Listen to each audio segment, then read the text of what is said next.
Oh, Madam Mayor. Hi, Jerry. Hello, my dear. How's our lady doing? She's doing really good. Good. Really good. Unbelievable good.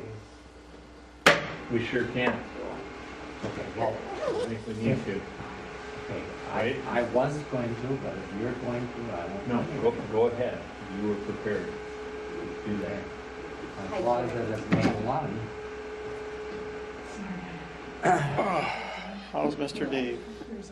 Good as I'm gonna get. Really? Just don't get no better then. No, no.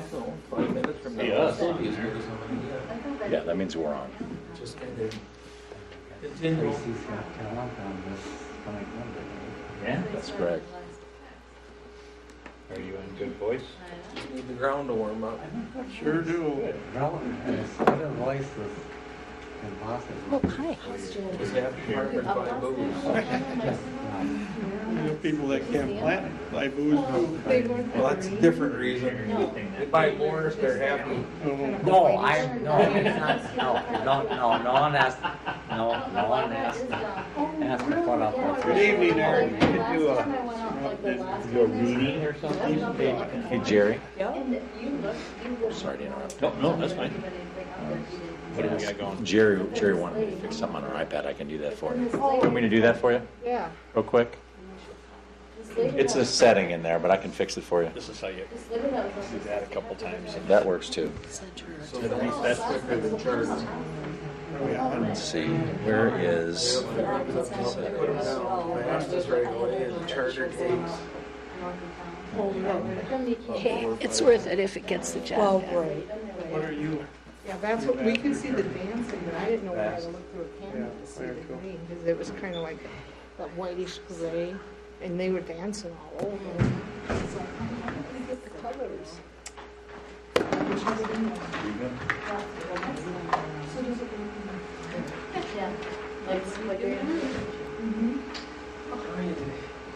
Here you go. So we go. They all should, it'll take a little while for everything in the old stuff to download again, but it should never go away now. Unless I delete it. Well, even then, it's still going to be on the server, but But it'll clean up my iPad. you can if you want to clean it up that way, sure. When they were Yeah, dancing. yeah, but any of that old stuff that you want you should be able to access it now. Okay, thank you. Yep. And it didn't do it like it. It's just in settings, and you have to go into the account and then change it to it's set to, it defaults to a 30-day deal, word of mouse. When they were dancing? So you have to change it. Hi, Bear. He's got the moon, Venus, and then the northern lights. Hey, Kyle, was that number that you gave pair, was that inclusive of engineering as well? When I was at home looking at the dancing one. It's less than I ever had remembered, so. The tour. Yeah, 5 was the number that stuck in my head, but it's pretty close to that. Right down here in the stack. They're out again. Like a weapon. I had one, I got the moon, Venus, and the northern lights.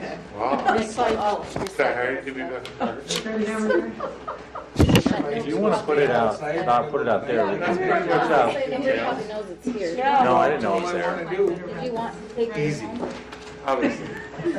Sure did. I mean, because my husband does a lot. I tore off April. Hammer, I beat you. You beat me? Yeah. Go to the parking spot. My parking spot. Yeah. Did you get a different vehicle? Me? Oh, then that was, I just watched it. Changes color that way. Be a competition. What'd you do that for? Stop it. Once in a while. That would bring down rain. Exactly what it is.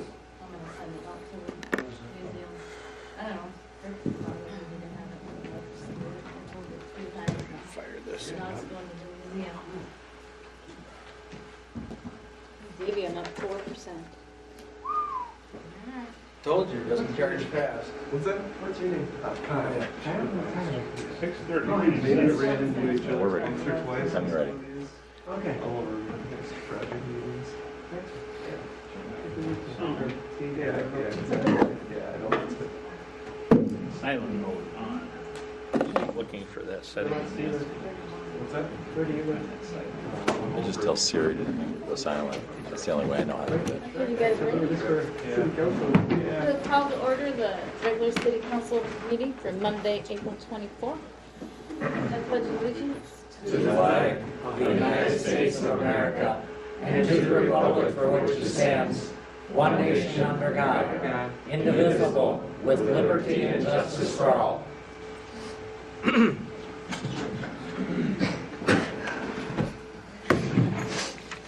started a whole head start there. I know. It wasn't quite. Keep you on your toes.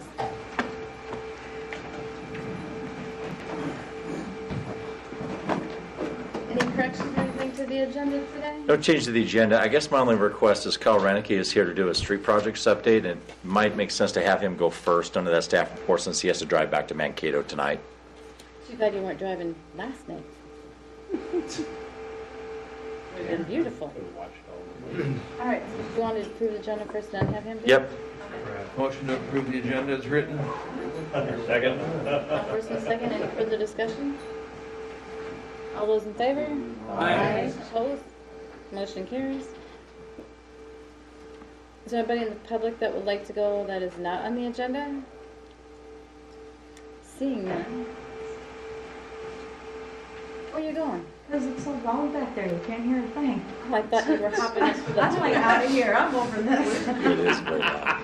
How would you like to go? How would you like to go? I'll be doing myself in my office because of that thing. Yeah. You're up, Where you Kyle. at now? I'm up already, yeah? Sure. We're letting you so that you can. Bring it. That's fine. I like hearing what everybody else has to say too. Well, I just wanted to stop by. We had a bid opening for the final Phase 3A project last week for the sewer lining part of the project. That was always part of the overall Phase 3 projects, and for a little while that was in or out and then back in here again. And we, with the remaining funds after bidding Center Street, we knew we had about 1.3 or 1.4 million, I think, left in that USDA funding package, so we were able to bid this project. We had one bidder at around 1.9 million. We expected, the way we planned the work out was that we know we have a sum of money left over. We didn't want to come up a long way short of that, so we kind of included more scope of work in this last bid than what we maybe anticipated we could, depending on where we would get bids in. So we bid it with a base bid, a core part of the work, and then a couple alternates that we could add on after that, if depending on where bids came in at. With our one bid, the base bid is within that amount, and I believe maybe one of those other alternates too. But it's something that over the next couple of weeks, I'm not going to ask you to take a look or review anything tonight as far as awarding that goes, but we're going to have a couple conversations with the contractor and with USDA. Just on finishing up the funding and the timing of that project, and then probably at one of the upcoming council meetings, that will be award of that project will be up for consideration. So that You don't have to have more than one bid come in? we don't have to. I think that's part of the discussion, is that if there is any, I don't know that we're looking to, with the USDA funding, that 5-year period that we're kind of allocated to spend the funds within, that ends in August. So USDA would likely have to extend that date if we'd want to try to rebid it and get additional bids. Do you feel like There's just not that many that do that. There aren't too. We're definitely getting bids from more regional contractors or national contractors. There's 3 really big ones nationwide. I was expecting to see 2 of those. The third had kind of mentioned that their summer was already full for work, so they thought if it was a later date or next summer they could maybe bid on it. But I was expecting at least 2, but we only had the one that day. So I think like I said, we have a few questions just to go back to some contractors and learn a little bit more if we think that it really makes sense to try to rebid it. I think the price on the actual pipe part of the work, we got a pretty typical and a good price on that. It was some of the surrounding patching and turf and some of these other parts that have to go along with the work no matter what. But typically that'll be more by a local contractor that brings that national pipelining contractor on as a subcontractor to them. But that was a little bit higher than we were expecting. So it is something that we could consider for award either way. But it's something we know we have a little bit of time here. From the bid opening date, we have 60 days to consider that and award it within that time. So we're not in any rush to necessarily go into it, and there's still a few questions with the final bit of the funding part of it too with USDA that we want to make sure that we have lined up too. They're prepared to do that this summer then? Yep, that would be a summer of '23 project. And done by the deadline. And done by the deadline. Yep, We that don't was run into snags there. correct. Yeah, that was part of the bid and part of the contract.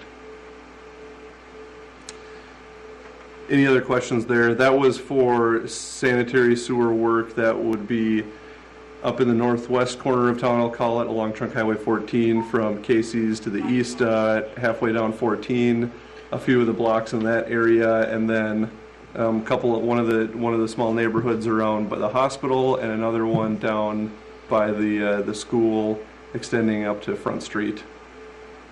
Out that way. When you say school, you mean the high school? Well, I guess I'll say the daycare and be a little bit more accurate there. Closest to the daycare, and then it kind of zigzags up past the solar garden that's down in that area, and over to Human and Maine and Tracy and Front.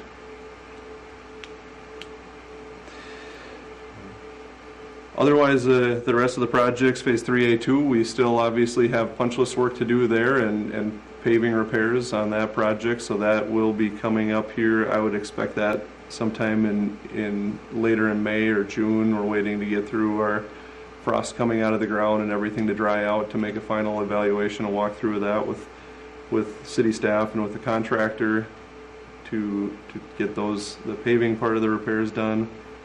And then Center Street, you'll notice a few things. I think you probably noticed a few flags and stakes starting to show up over the last week or two there on Center Street.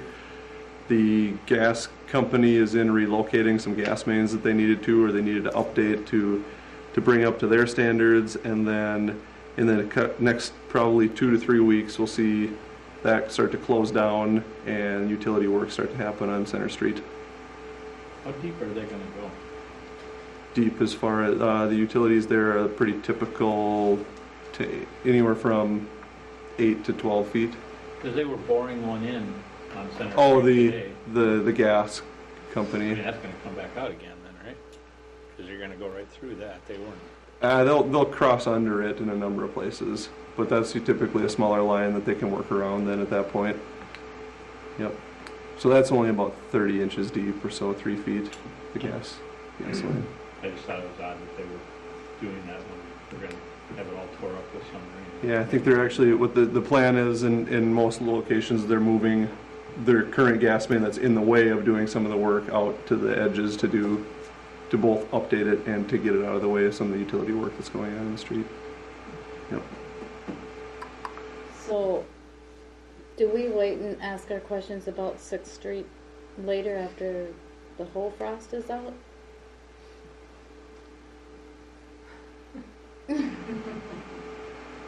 That was a nod, yes? You can feel free to ask questions now. I don't know that it's necessarily going to get any better or different. I think we're starting to get to a point where frost is coming out and it's drying out, and 6th Street and 7th Street have a lot left to be desired. And that Is it it worse? hasn't been forgotten. Does it look worse this spring now that you're looking at it, or is it about the same as what it was last fall? I would say some of the issues that are showing up are probably in the same areas, but 7th in my mind, I guess, has been pretty notable. But there's some rough spots in that. They were supposed to have fixed, like, those streets, Yeah, bad. but they're still, like, just as bad. So who decides how it's repaired correctly? Do they just come in and put on another layer and say they're going to call it good and we're stuck with it? Or who has input into that final decision? Who stands behind it? Yeah, that's a good question. What I guess our typical approach would be is, since we can't necessarily dictate their means and methods of work always, we'll have the contractor propose a solution, and we'll review that with them and with the geotechnical engineer to take a look at it and approve, or at least, like I said, take a look and review it. The contractor does have a warranty on their work, that hasn't started yet, since it hasn't met that final acceptance. So that's something that we're not losing warranty here from, last fall or whatever the case was, but How long of a warranty is it usually? that one I believe is typically a year. So if we see things show up again the following spring or summer, I think it's something we'll be, I don't want to get to that point, but it's something that we would have that ability. What if it starts to show up in 3 years? That gets to a little bit tougher point. So is the 1 year like something that you guys usually have for your stipulation, or the funding people, or who? Yeah, typically we try to, I shouldn't say that, a 1 year warranty is pretty industry standard. If you increase that warranty to too much beyond that, if you wanted a 5 year or a 10-year warranty, you're going to be paying for a pretty significant amount. Roads deteriorate, but to a certain extent, obviously. But to get a longer warranty than a year, 1 or 2 years is pretty typical. USDA on their contracts require it not to be any longer than a year. Not being longer than a year? Yep. Well, I just think it was odd because, we do county drainage tile and it's 2 years out in the middle of a field. Yeah, we typically, on a typical city project that didn't have USDA funding, that's what we would normally specify. It's 2. So what's our recourse then, say in 5 years it starts settling like the one that goes past here, what is that? Morgan. That didn't show up the first year or two, but it showed up. Mm-hmm. So what's our recourse there then? None? Just too bad? Typically, yeah, that'd be a city maintenance type thing. It's something that could be patched in a few spots. If it's 1 or 2 or 3 or 4 spots, it's something that could be edge milled and overlaid too over the years. An overlay is pretty typical on a street every 10 to 15 years. So there'd be some expectation to do some maintenance on that either way. So putting extra asphalt on, like say 6, because that's the one I drive all the time. Mm-hmm. So putting extra asphalt on that is going to correct the problems that we have on there? No. If the settlement is done, yeah. But that's not to say that I think we're going to take a look at a number of the areas and see if there's a few other, not just adding to it on top and not just overlaying it. So do you do soil borings then, or to determine whether settlement is still going to happen? We did do some of that last year. Yep. Eric, did you want to add something? I just wanted to clarify, just to be clear, I think that I wouldn't make the assumption that it's just going to be overlaid and patched and call it good. I don't think we know the answer to that question yet, because we're going to have to do a walkthrough inspection, like Kyle said, with the contractor, and see what they have to say about it. And so that may be the solution. I don't know. I don't think we know. That's what I'm trying to tell you. And so I think from here we totally understand the concern on we understand the issues that are out there, the warranty, the long-term part of it. It's not lost on us, and it's something that we'll take a look and try and bring a better report back to you too after we take a look at that and come up with a plan. Other question that I have is when you have a warranty and we're unsatisfied, so we would have to ask our lawyer to ask for redress, or where do you go? Does it cost us more money just to even get the warranty put into motion? With the contract comes bonds that are still in effect that the contractor is required to get, their performance bond, so that it would still be in effect. And if a contractor would say, typically the city would go directly to the contractor and say, this is an issue, we're still seeing this. If they show up and agree and fix it, all's well. If they show up and say, no, thank you, then you start getting into some of those discussions with the bonding company. But they have a bonding company backing up their work through that warranty period. And if they show up and say, we're not going to show up and do anything about it, the city can take recourse and hire a different contractor to do that work and paid for through that bonding company. So you don't anticipate there'd be a lot of legal expense for us to get to that point if we were that dissatisfied? I don't know a dollar to put on it, but there is a fairly straightforward path for recourse. There's It's established in the contract. pretty substantial amount of retainage. Is there ever a situation like this where to make it palatable to release that retainage, that an additional year or whatever of warranty is negotiated between the contractor and the city, realizing, I mean, if they're accepting the consequences for what they've done and are saying, we believe we've done a good job of restoring this, then let's put your money where your mouth is and give us an additional year or two or whatever. I'd be willing to bet it's gonna take 5, 6, 7, 8 years before it's gonna come back to haunt us. And it'd be hard, and that's just my guess Yeah. as a farmer. But it isn't gonna show up in the first year. Well, both streets did. I think the worst They aren't part finished. probably would They'd be, have been finished, they wouldn't. it's hard to tell. It I is don't know what they did on Okay. Fifth Street, but they did a remarkable job there. So whatever they changed in their methods was a much better product. We had a quick conversation, about that at one point, and maybe it was just me and Shane. I think you might have been there too, Kyle. But I do believe that they switched up some of their personnel between those two parts of the project. So yeah, we agree with you. We think that part of the project was better for sure.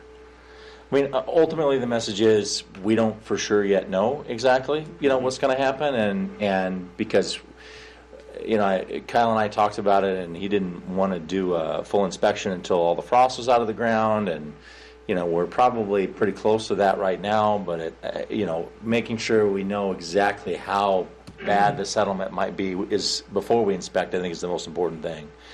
If we feel like there's more that needs to be done, we'll have to address that, at that point. I think we can give you another update on May 8th in 2 weeks. I think we'll know a lot more then. I think we're taking adequate steps and preparations for now. That's all we can do. All we can do is wait, inspect it, talk to the contractor, and then see where we're at that point. Okay. We go back to Center Street.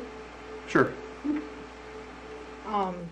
When we talked about Center Street, there was a lot of talk, and I know citizens were down here about the whole bike path thing. Where are we at with the plans for the bike path? Has that all gone through with these plans? Because I thought that was being brought back to us because there was such a discussion. You look like you're ready to. Jerry, let me take a stab at answering that question.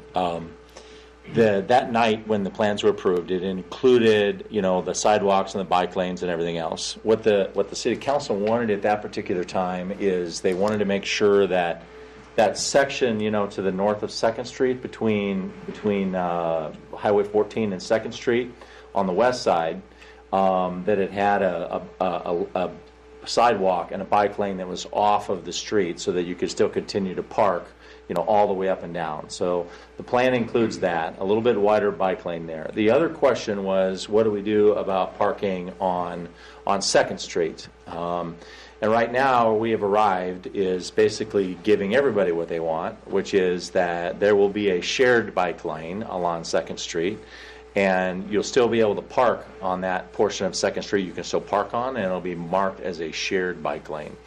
And that's what it boils down to. And I think that solves everybody's concerns, making sure that they can park, and we still have a bike lane, and everything, addresses, I think, the concerns from that night. So that's where we're at, and that's generally the plan that was approved that On night. the main part of Center Street, Yep. there's going to be a bike lane, 2 driving lanes, and parking. That's on correct. one side. That's the plan that was approved that night, yes. Okay. Yep, yep. So you have a continuous bike lane on the east side, and then continuous parking and sidewalk on the west side. And then you'll have a shared bike lane, a shared bike lane on Second Street, and a separated bike lane walking path between Second Street and Highway 14 along the west side of Center Street. So are the driving lanes being narrowed? Well, I'm going to let Kyle answer that question in terms I'm of. just what we're wondering if we're going to be getting into a Main Street issue of being so narrow with the bump outs and everything. Especially since it's a truck. No bump outs on this Well, one. it's a No, truck lane. no and- bump outs, no. Well, I know there's no bump outs. I mean, there Yeah. better not be any Yeah. bump outs. But how narrow is that street going to become with that bike lane? Understood on the concern there. The parking lane gets shrunk down just a little bit, and the drive lanes are, They're 11. I don't know if I want to get quoted on this number. Okay, you don't have. I might have to give me a check. I number want to say tonight. that they're, I just want some reassurance because that Sure. is a truck route and that is a busy street. That Well, we're not getting these driving lanes where for two cars to meet with the parking here and the bike lane, because if you go into the We- bike lane, you're gonna be in trouble. yeah. I don't, With this being a state aid route, we are following the full MnDOT state aid standards for all of our lane widths for parking, drive lanes. They have different criteria laid out for how many vehicles used a street per day. They know that the more there are, the wider and the space is needed, and they take the vehicle speed into consideration too. So that is something that we're following our typical state aid MnDOT standards on that, or meeting or exceeding those standards. And the other thing I want to add, Jerry, is that this is a county road and the county has approved these plans. So, I mean, at the end of the day, we're meeting state standards. The county approved the plan. We've approved the plan. And I know people have concern about what that all means, but ultimately, it would be considered safe and meeting standards for, a highway. What is considered safe isn't necessarily what is ideal. I mean, I'm sorry, I'll keep bringing those bump outs up because the space between those bump outs, because we widen the sidewalk, which I'm still, this isn't a conversation because it's done, it's over with, Right. get past it. But you still have to drive down through those bump outs, and there's not a lot of space there. It's probably safe, it's probably legal, but it's not ideal.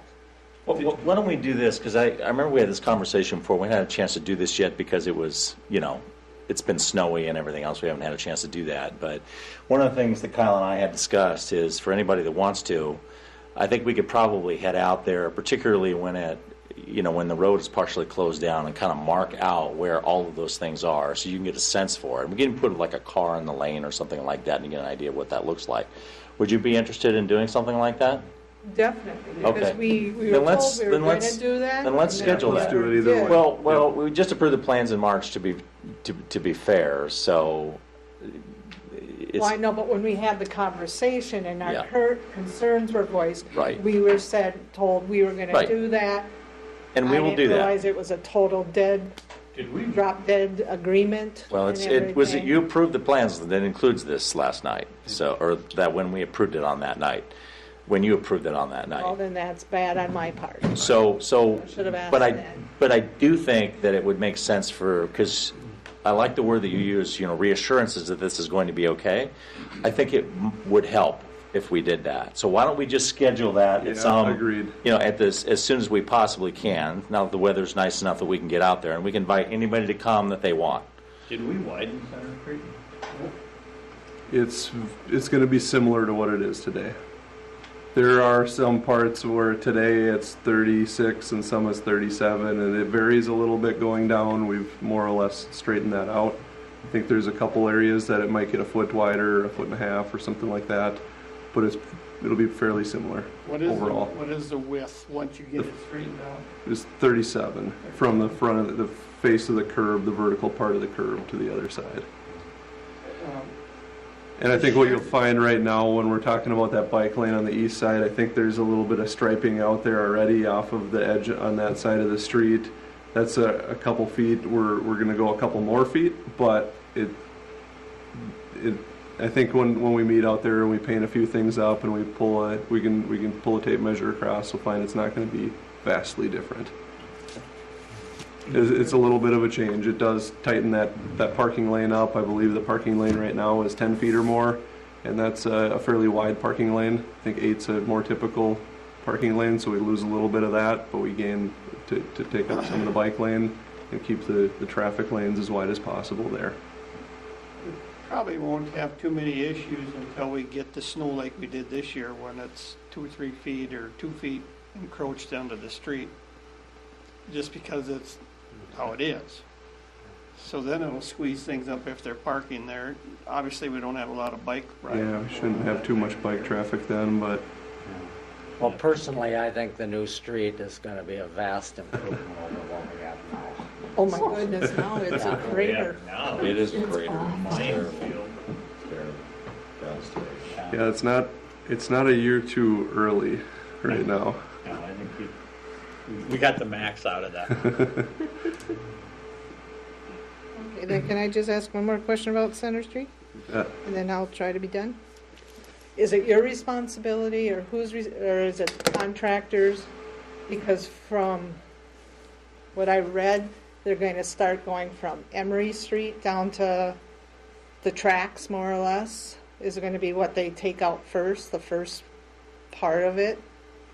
Where did I read that? I read that somewhere. Oh, that's I'm right. looking. That's Okay, right. That's I'm right. like, somebody tell me I'm not going crazy Yeah. here. Yeah.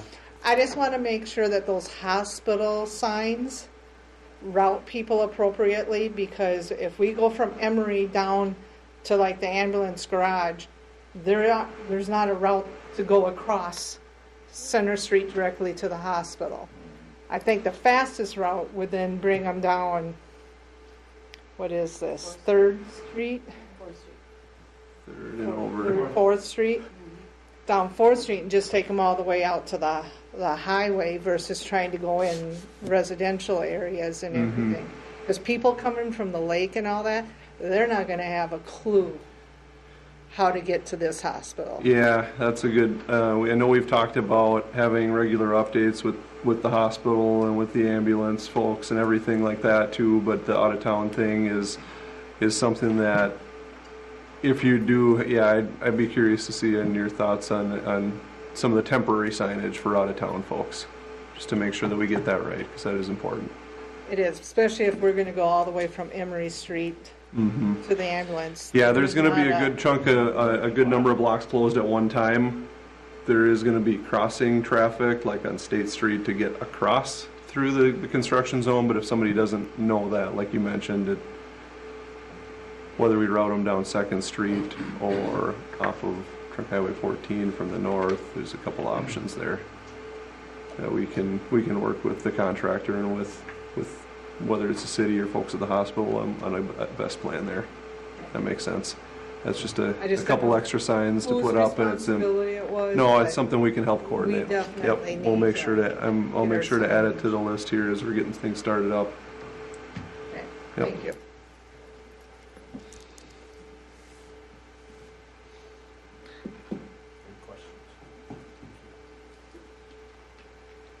I'm done. Did you have anything else for us? I don't know that I had anything else. The only project we didn't cover are the ponds, and that we just have some seeding left to do here in the next couple weeks. So that one's pretty quiet. The dirt work's done? I would say 95 to 99% of the bit. They'll still go out there and do some cleanup work and some fine grading before they'll seed, but the majority of the work's done. Yep. Yep. Are the new ponds handling the flow the way they're supposed to be? There's Yep. plenty of capacity there now. Yeah, I think we're still in really good shape there. I think Because Shane brought that up the other day, that, it's been something that he keeps a pretty close eye on too, Yep. and he said he hasn't had any issues or anything major there. Shane's not here tonight to comment, but I asked him when, we kind of had peak flows last week, when it was raining and all the snow was melting, and we never got close to anything, that it couldn't handle. So I would say that the system seems to be working at the moment. And we haven't had any reports of flooding, and I know some other parts of the state they have. So I think we've been fortunate, in this case. So cross our fingers. We were concerned about it, but I don't think we've had any issues. So Well, that's really good to hear, because back a few years, this would be the time of year we'd have to do that Right. bypass. Yep. When we didn't have to do anything like that this year at all. So yeah.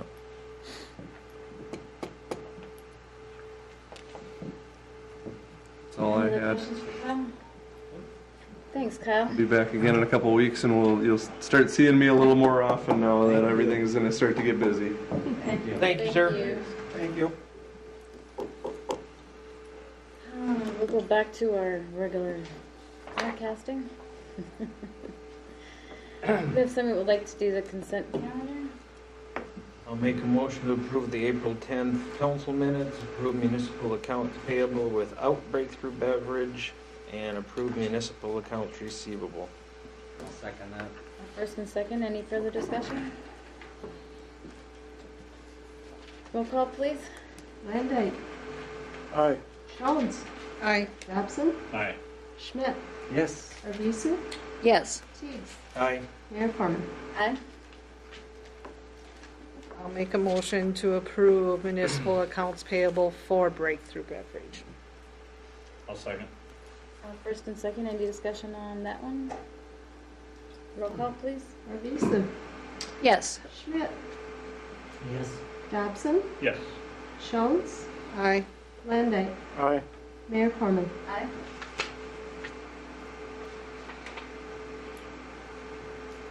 Anybody have anything for mayor council communication?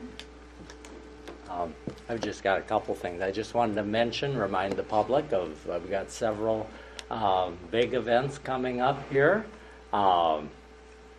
In Tracy, we've got the Tracy's Got Talent on Sunday night. That's the benefit for the community center. It's in the afternoon. Yeah, okay, I'm sorry, afternoon, did I say night? Okay, and then we've got our Board of Equalization hearing here on Monday, May 1st. So that's where citizens can come and they can, if they have questions about the valuations on their property that was recently mailed out by the county, that's the time to come. And then I'd like to just encourage people to come to that, because if people are really concerned about that their taxes went up so much, they need to pay attention to what their values of their houses went up, because that affected the taxes. And so look at the value of your houses, and if you have questions as to why your values went up, this is the place to come and ask about the values. And Yeah. I need to add just a note to that. I think I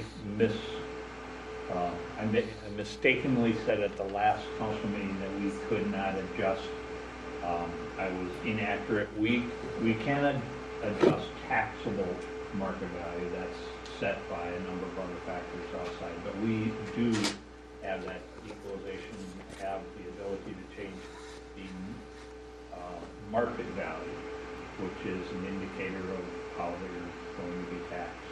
And so we do have that. Board of Equalization has the power to review, along with the county assessor, who will give guidance as to how they came up with that market value. But it would be important. What time are we doing that one? I was just gonna bring. I was on my list of something to bring up because I wanted to make sure people knew the 7 o'clock is that meeting on May 1st. Jan had indicated to me that she was going to be out of town. We needed to make sure that we were going to have a quorum. We have people who are trained, to do it, but is everybody else going to be here at the same time? Yep. Okay. So if you want me to set up, you virtually like I'm going to do on the 8th, just let me know. If there's going to be a quorum, then I would rather not. Okay, no problem. But No problem. it is my intent to do the go-to meeting on our On the next 8th. council meeting on the 8th. Okay, we'll set that up for you so that you can do that.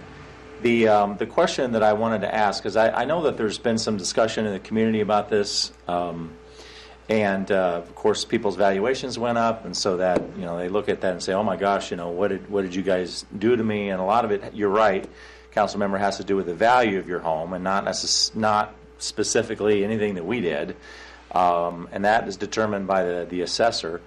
Do you want to have that meeting? Normally, you don't televise it, but we could, just so that people can kind of see the proceedings. You know, I mean, would that be a benefit? Do you think? I don't know if property owners are going to want it televised when they come to argue the value of their houses. Not that people can't look up what people's values are. I mean, Yeah. But I don't know if people would shy away from coming if their conversation about what their house is available is going to be. Yeah, I don't know. I'm just offering it up as an educational tool. Well, Jerry, on the one hand, although maybe we're not going to have a mob here, but when you invited the public to come, and I think that is important for the public to consider coming and talking to the Board of Equalization so they can understand why those the tax rates went up for them.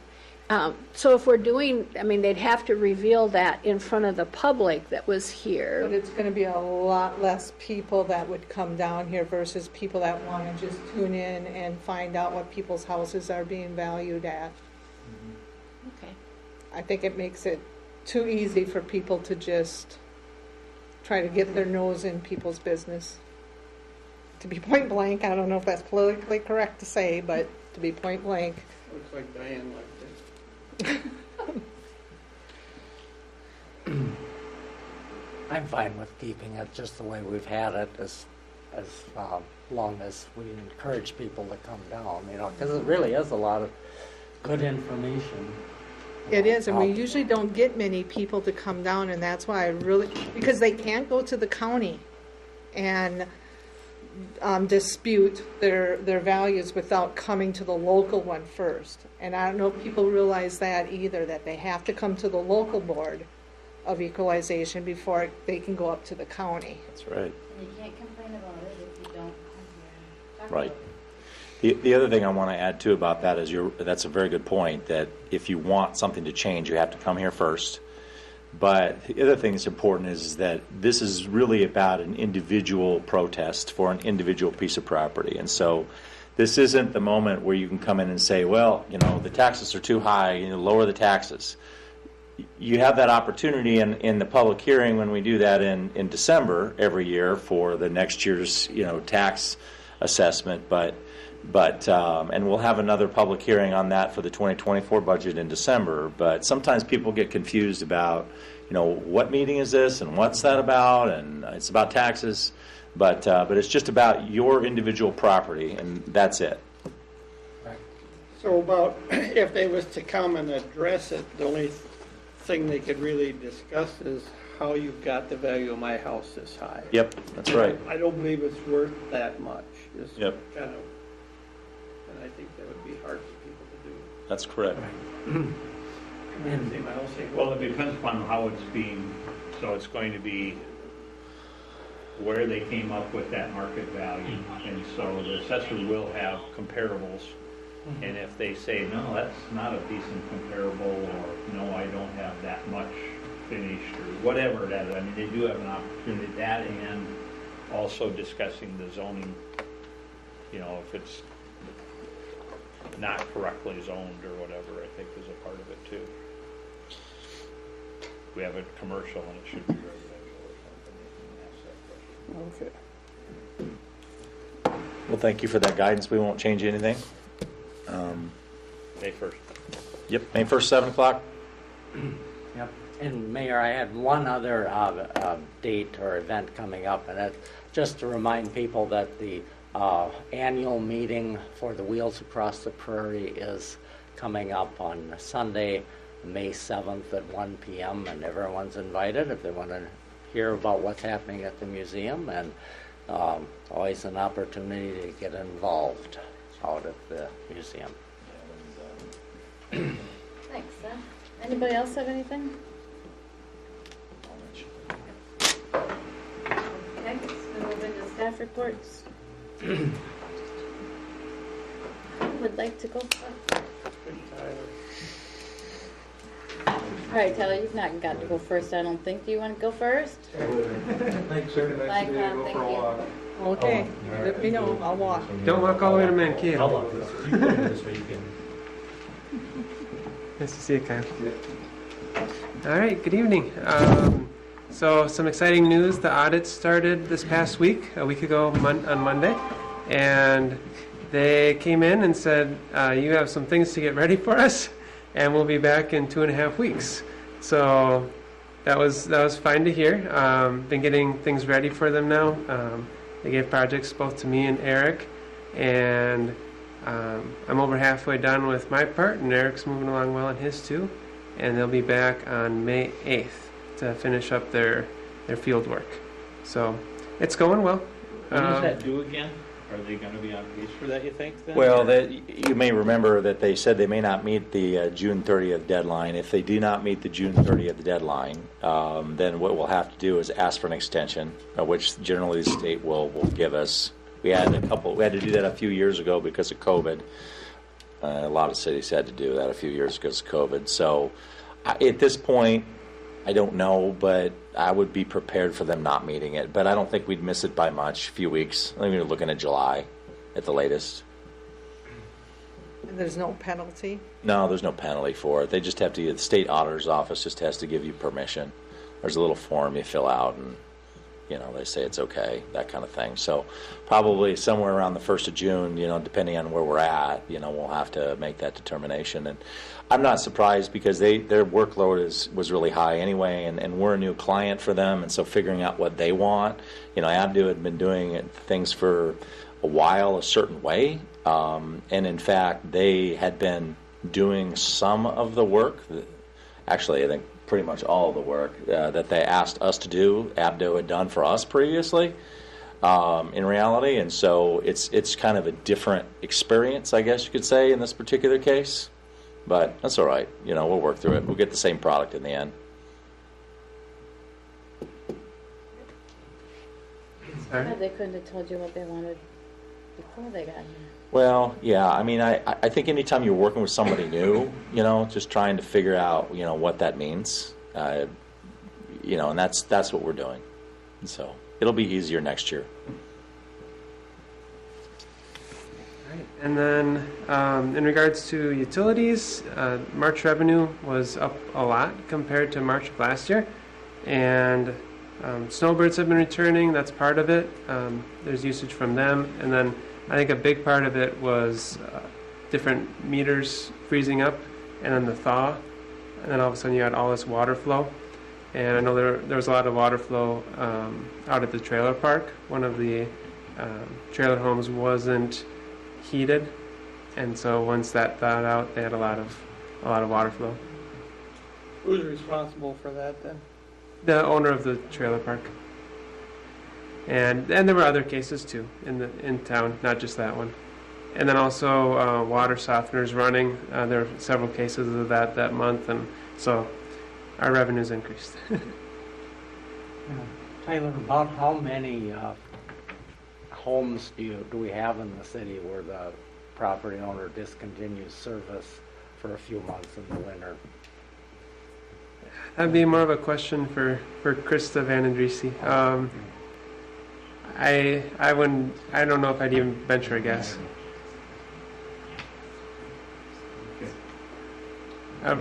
A wild guess would be like 20, but I really don't know. And then in regards to facilities, there's an interesting change there. Jeremy's going to be under Shane's leadership now. He's going to be part of the public works crew, and it's already been really good for him, I think. Just this past week, we'd given him a big project of renovating the second floor there before the school administration comes in this summer, and it looked like it was going to be like a 3-week or 4-week project for him to get this whole thing painted and fixed up, and then this past week Shane sent over Petey and Carter, and then Jeremy was working on it, and between the three of them they knocked it out in just over 2 days. So, I mean, Jeremy, he's always got his morning duties, and he can't dedicate a whole day to these kinds of projects a lot of times. So to have the crew of 3 working on it it made short work of it. And this summer, school's going to be using the gym and that second floor. And let's see, what else? Boxcar Liquors had another record month in sales in March. And then licensing, the office here, revenue was down compared to March of last year. So, A lot or just a little? let's see, last year was about 7,000 and this year was 5,500. So, not a huge amount, but Are more people doing that online now? Is that a trend, or do we need to adjust our hours, or are we about right? I think we're about right. We are busy in there. Well, the ladies are. And it's really a matter of what comes in, and I think also it's gone down a lot this year. Well, 2 years ago we were pretty much the only game in town when COVID was around, and people would come from 5 hours away to get their things here because there weren't other stations open. And so I think 2022 saw kind of a little bit of that still, and then now this year I think we're getting back down to maybe normal numbers. Any other questions? All right. Thank you. Thanks, Tyler. Thank you. Thank you, Tyler. Val, do you want to go? All right. We have a lot going on, as you can see. Just a few things I want to touch on. We are still looking for some input on the community art project that we're planning on completing this year. And Sammy Joe, our artist, will be doing a couple of art demos at the library in May. And the purpose behind that is for people to come in and meet her and chat with her about what kind of art they like and sort of just see what she does. So those dates, I had the wrong one here for the first one. May 13th it will be, that's a Saturday from 10 to noon. And then Thursday the 25th she'll be there from 4 to 6. And also there's that online survey that people can complete too. So if you haven't already done that, please do. Let's see what else. What is going on May 11th is an acrylic paint party that we'll be doing at 6:30 that night. Sign up is required. Just let us know if you would like to come. The 17th is our April Crafternoon. That one is actually filled up already. We'll be doing plaster gnomes at that one. Let's see. Oh, a week from today, we will have an estate planning class, and that will be at 5:30. And we will be having the same presenter who we had before, Lizzie Lord. Everyone really responded well to her, so we're going to have her come on back. And that is a free class. And then, as Seth mentioned, the Wheels annual meeting is on May 7th, and we are working with the museum to bring a presenter to speak that day at 2 o'clock. His name is Doug Oman. He was here last fall. I think we split the cost on that one too. And he'll be doing a presentation called They Chose Minnesota, and that one will be about immigration to the state. So it should be great. He's a really great speaker. We always enjoy having him come. Anyone have any questions? Sounds like you're busy over there. Yeah, we are busy. Mel, I noted in your notes here of coming events that you're having someone where people can bring in small electronics to be repaired, and then a volunteer is going to fix them. Does such a person exist? Well, they're going to try. There are other libraries in other parts of the state that are doing this. And so the Lyon County Environmental Office has been inspired by these and is hoping to bring that to Lyon County. They are planning the first one, I believe, at Marshall Lyon County. I don't have the date for that right off at the top of my head, but I'm sure you could check Marshall Lyon County's website. And yeah, they just want to work with people to, see if you can fix something before you throw it out. That'd be wonderful. Yeah, so, but, a lot of us wouldn't know how to fix something if we tried, and so you just don't. Yeah. So I think it's a really neat concept, and I hope people will respond well to it.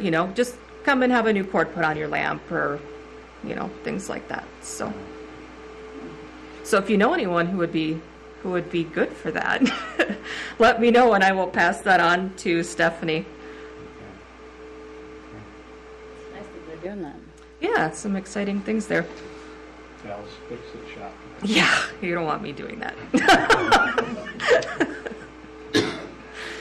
Well, like Pam said, it is good to see so many activities going on at the library, and that it's a good reminder. It's not just a place to go and check out a book. For sure.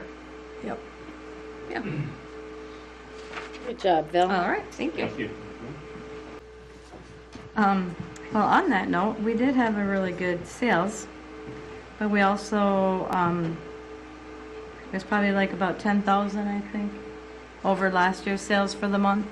But I did do a couple bridge buys, so that kind of took us back down a notch. It's a bridge buy. So when, like for instance, if you buy X amount of cases of liquor, some companies, one of the bridge buys that I just did, you bought 15 cases instead of their normal 10, they gave you 4 free. And it's like of something that we typically go through, within a month or two. So it makes sense to do the bridge buy, so it's going to throw off a month maybe to begin with, but then you kind of pick it up at the end. And there's several different companies that do that. So and now because it's like the beginning of the year, it makes more sense to do those. Toward the end of the year, it doesn't make a lot of sense to do those just because of the cash flow situation. But This came up over the weekend as an odd discussion. Is there expiration dates on bottles of and cans of beer? beer, yes. Liquor, Anything no. else? Okay. Yeah. Like seltzers and beers and that kind of thing, there is expiration dates. And that's usually on like the beer companies. So if something is close to expiring in their coolers, they take it out. They will. Yeah. All right. Yep. They take it out and bring it back with a replacement or just credit us one or the other. So yeah, that is on them. In fact, it was kind of funny because a couple weeks ago, they must have people, like the beer companies have people that come around and check to make sure that there isn't any, because they were scurrying, making sure we had no product that were close to expiring before the control people came out and did checks on them. So yeah, like Budweiser and Coors and those guys, they don't want expired type stuff in the stores. So yeah, that is on the beer companies to do that. We don't eat that. They credit us or replace it for us. So good question though. I am excited and happy to say that we got our sign on the pole out there this afternoon. Yeah, which is perfect timing because we have our next sale in May is Busch Light, and our signs are coming. So instead of pounding them in the medium, it'll be awesome to get to just slide them in there and visible for people. So that was awesome today.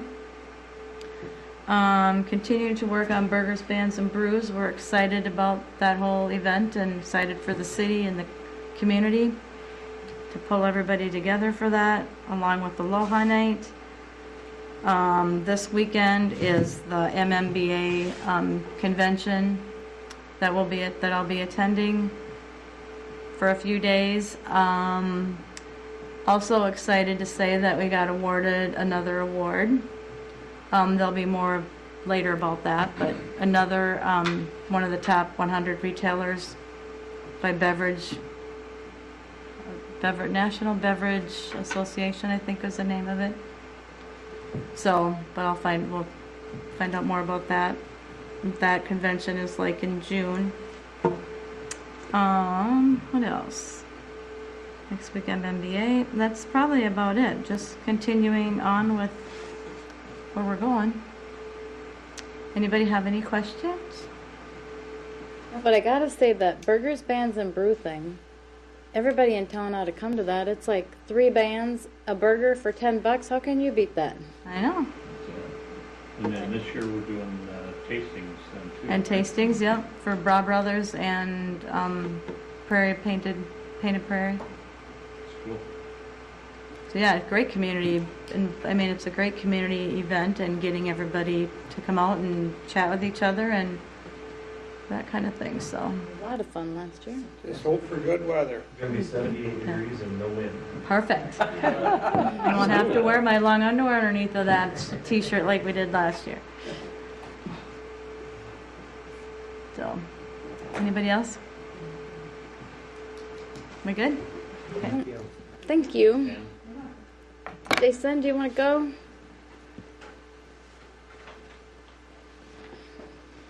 Evening. I'll entertain any questions about the report I gave you. A couple things I was going to mention was as the snow's receding and everybody's stuff around their houses is starting to come back from out from underneath the snowbanks, it might be time to do some spring cleaning. Citywide cleanup is coming up. I believe that's the 20th. May 20th, yep. May 20th. Oh, wow. So before we start pushing some nuisance ordinances for getting that stuff out of their yards, they might want to do some proactive measures on the 20th and take care of that.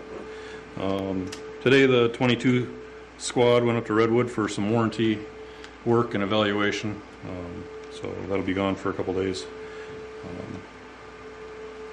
That's about all I got. You mentioned there are some increases in a few things. Is that because of our joint powers with Walnut, or No. didn't have anything to do with those numbers increasing? Okay. Have you done anything with Walnut Road yet? No, Okay. as in, Well, last time, I think they okayed to do that or whatever. Nothing has taken place or nothing has come up. no. I think I had maybe one assistive agency, which I would have had anyways, so in the last couple of weeks. So. Jason, I had a question that I funneled through Eric, and I know he talked with you about our animal control and when an animal is picked up. Mm-hmm. We don't have any facility in this town that is designated for the hold that normally cities do when an animal is picked up. So, and he explained to me, but maybe just to enlighten the public, you could help the public understand what happens with the animal.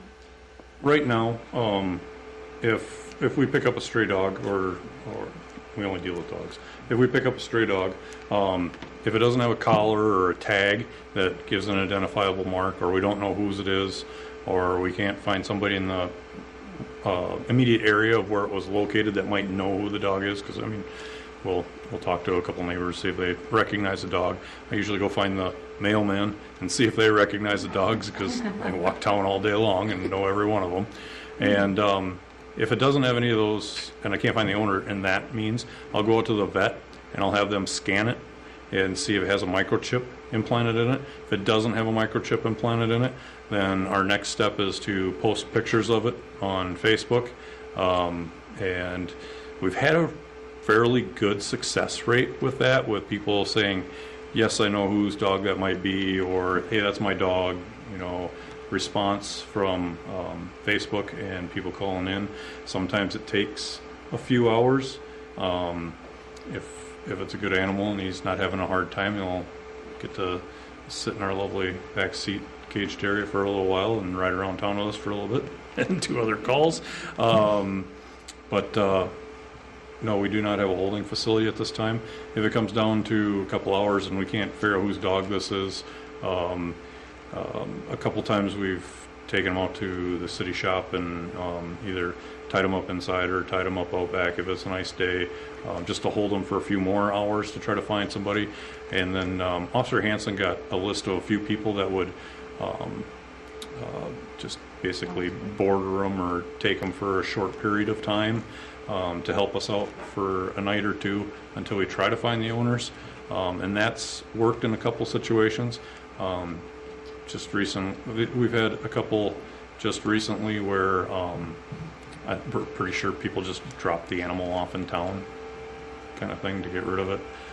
And we have found a couple homes for those animals, but it takes some time and it takes some management. Right now, I mean, Tracy Animal Rescue used to, we used to have a set policy where they would go out to a facility that Steve Larson had out on his property. There were dog houses, and we would pay him $25 a day to make sure they had food and water. It was a good facility. It was, for the most part, secure for the animals. And we'd pay him $25 a day for 5 days, and then after 5 days, we'd turn the animals over to Tracy Animal Rescue, and they would locate a home. You know, this last round we contacted Marshall Rescue, Redwood Rescue, Tracy Animal Rescue, and nobody had any openings to put this animal anywhere, and so we ended up, somebody harbored it for us for a while, and then they just ended up finally kind of falling for the dog and decided to keep it. So it worked out in the end, but. Okay, because a friend of mine has taken in a couple of dogs, and the concern for him is, you know, no food, no nothing given, and so then that gets to be kind of spendy. Eric explained there is $0 in our budget for any animal control issues, and there is no fish. So my next question is, you can't find a home and there's nobody that can take them, then what do you do with the animal? Because normally, is it a state law, and I don't know this, but that's why I'm asking, that animals have to be held at least 5 days in order for people to come forward to claim? That's always been our policy, or, you know, our procedure for doing it is 5 days, yes.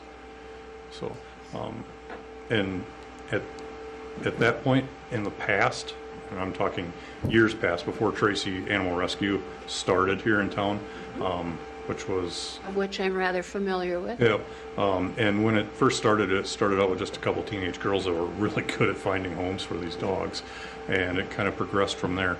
But way back in that time, before I was chief, I mean, they had 5 days to find the owner, and then otherwise we would have a veterinarian, you know, Euthanize. them. But now what do you do? I haven't had to do any.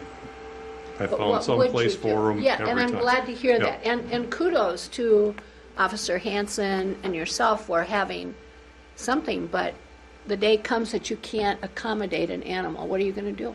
It will probably have to be euthanized after 5 days. With the vet, Yeah, not just shoot. right. As Eric assured me, there is $0 in the budget. And that's a concern that I want to bring forth because budget time is coming up. And I mean, at one time, Lyon County had a holding facility and we could even take an animal over there for Right. a price. Yep, and we paid for it, and it also took, you know, an hour and a half to an hour and 45 minutes. Transport time for an officer, where that officer was out of town, that way we were, you know, calling out another officer if there was a call, and so, yeah, it was a budgetary thing. That gets to be a spending. I did Plus talk mileage on the car. Yeah, Or on I that did road. talk with Kathy Nelson today from Tracy Area Animal Rescue, and they are on a hold, no intake. We And that's, got that, yep. you know, Isn't I that have no sad? idea. Pardon? I said, isn't that sad that there's that many out there that people can't even take any anymore because there's so many out there that is sad. Jason, what percentage of the dogs and cats in town are registered or licensed with the city, would you say? I have no way of knowing that. I mean, is it a small percentage? Very few. We Yeah. don't have, how many do we have licensed actually in the city total? want to say 300 and some. That doesn't make any sense to me because I know we only bring in a few $100s worth of revenue at the most out of it. Well, because a lot of them were integrated in as permanent, where they only paid the $10 and then. Let's get you a specific number on that. Yeah. But I guess There's the point a is, fair for amount. pet owners, they need to be responsible, and it's actually to their benefit to have their pet licensed So that if they do get out. Can be identified. And they have a way of, the police have a way of tracking them or bringing them Right. to their home. But you don't have to license them every year though, do you? It's just a one-time thing. You isn't can. it? Do you need a dog? I don't know. Do you need a dog? So it used to be, it was just a lifetime license. And then the council changed that, but grandfathered them in. So now it's $10 a year. If you came in today and wanted to register a pet, it would be $10 annually. But if you had the pet before, you fell under the permanent, which a vast majority of them are permanent. Yeah. And I think you can stay permanent as long as every so many years, when your rabies is due, Yes. you still have to show proof of rabies. So that, that's a public safety issue that I think we need to keep. But you didn't have to do the $10 or whatever again. It was simply show proof of vaccination. Yep. And it's still that way. Unless it's a new registration. Yes, Tamara, you need to step up to the podium. So, back in the day, I remember bailing. You gotta, Yes, yeah, step you up to the can't, podium. yeah, we can't hear you if you do that. So back in the day, I remember bailing Pam's dog out of doggy daycare, or doggy jail before. So do they do that to this day? No, I don't have that facility anymore. Oh, so then I was going to say that would help maybe get some funds to help people pay for the food, Yeah, because people were charged, I think it was $25 a day if the dog per day. Yep. So the And that money didn't longer- go to us, though. That money went to Mr. Larson, who had the facility. So we collected that $25 a day, and it was a wash because we really didn't have a budget for that. So Right. if he housed him for 5 days, he got that $25 for 5 days. That is if they showed up. if they Otherwise, showed it up. came out of city coffers. Right. So if they had him for 3 days and paid for 3 days storage, he got all that money. Right. How about beavers? Beavers. Yeah, so we've had a few animal issues with the beavers in town, and more so than just what the paper took pictures of that day. There's been a couple sightings in the evenings and late at night, and what the DNR has basically said is they think it's a nest of them in the area that has kicked out basically the 2-year-olds, and they're searching for running water, and so they think the walking through town is, they're always walking along the curb, they hear the water through the storm drains. And so Shane and I actually took a little bit of time the other day to just make sure that there weren't going to be issues in any of the places where the big storms came out. So we went down to Norstegaard's and checked those 54-inch pipes to make sure that there wasn't a dam being started there.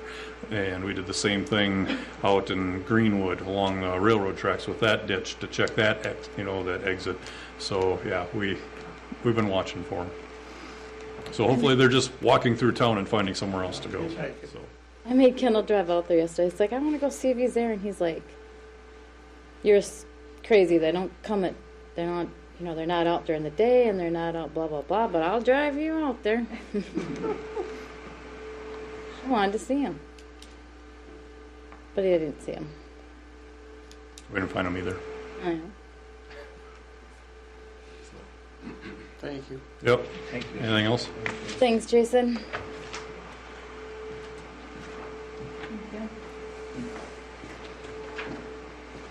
All right, I've got a few things. You're probably a little tired of hearing about the swimming pool, but we are now, as of today, fully staffed out there.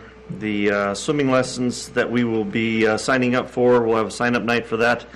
Will be May 17th. We're hoping this will be the last year that we'll have a physical sign-up. We're hoping to do something online so people can sign up. There's other towns that are going to it. Slayton actually went to it for the first time this year, so I want to see how it goes with them before we try that. The worst thing about having it online is then it's a first come first serve. Well, it is here too, is coming here, but then if somebody doesn't see it online, then we might miss out on some kids being in the swimming lessons that they need to be in. So the new brochure is out. This Wednesday night we have all of the employees. I didn't know that from before. Just another undertaking that it takes for this opening up the pool. We'll have 24 people coming in here to get full packets of sign-up sheets that they got to go to every year. Dinah and I have talked a little bit about the possibility of how can we not have them, the ones that were here the year before, sign up again the following year. Maybe we could reactivate them somehow. I don't know if that's possible or not, but the stack on my table upstairs is probably 18 inches high of paperwork. So that needs to be with, you know, the employee packet, the handbook, everything else. So we'll be handing those out. So I'll be meeting everybody hopefully this Wednesday night.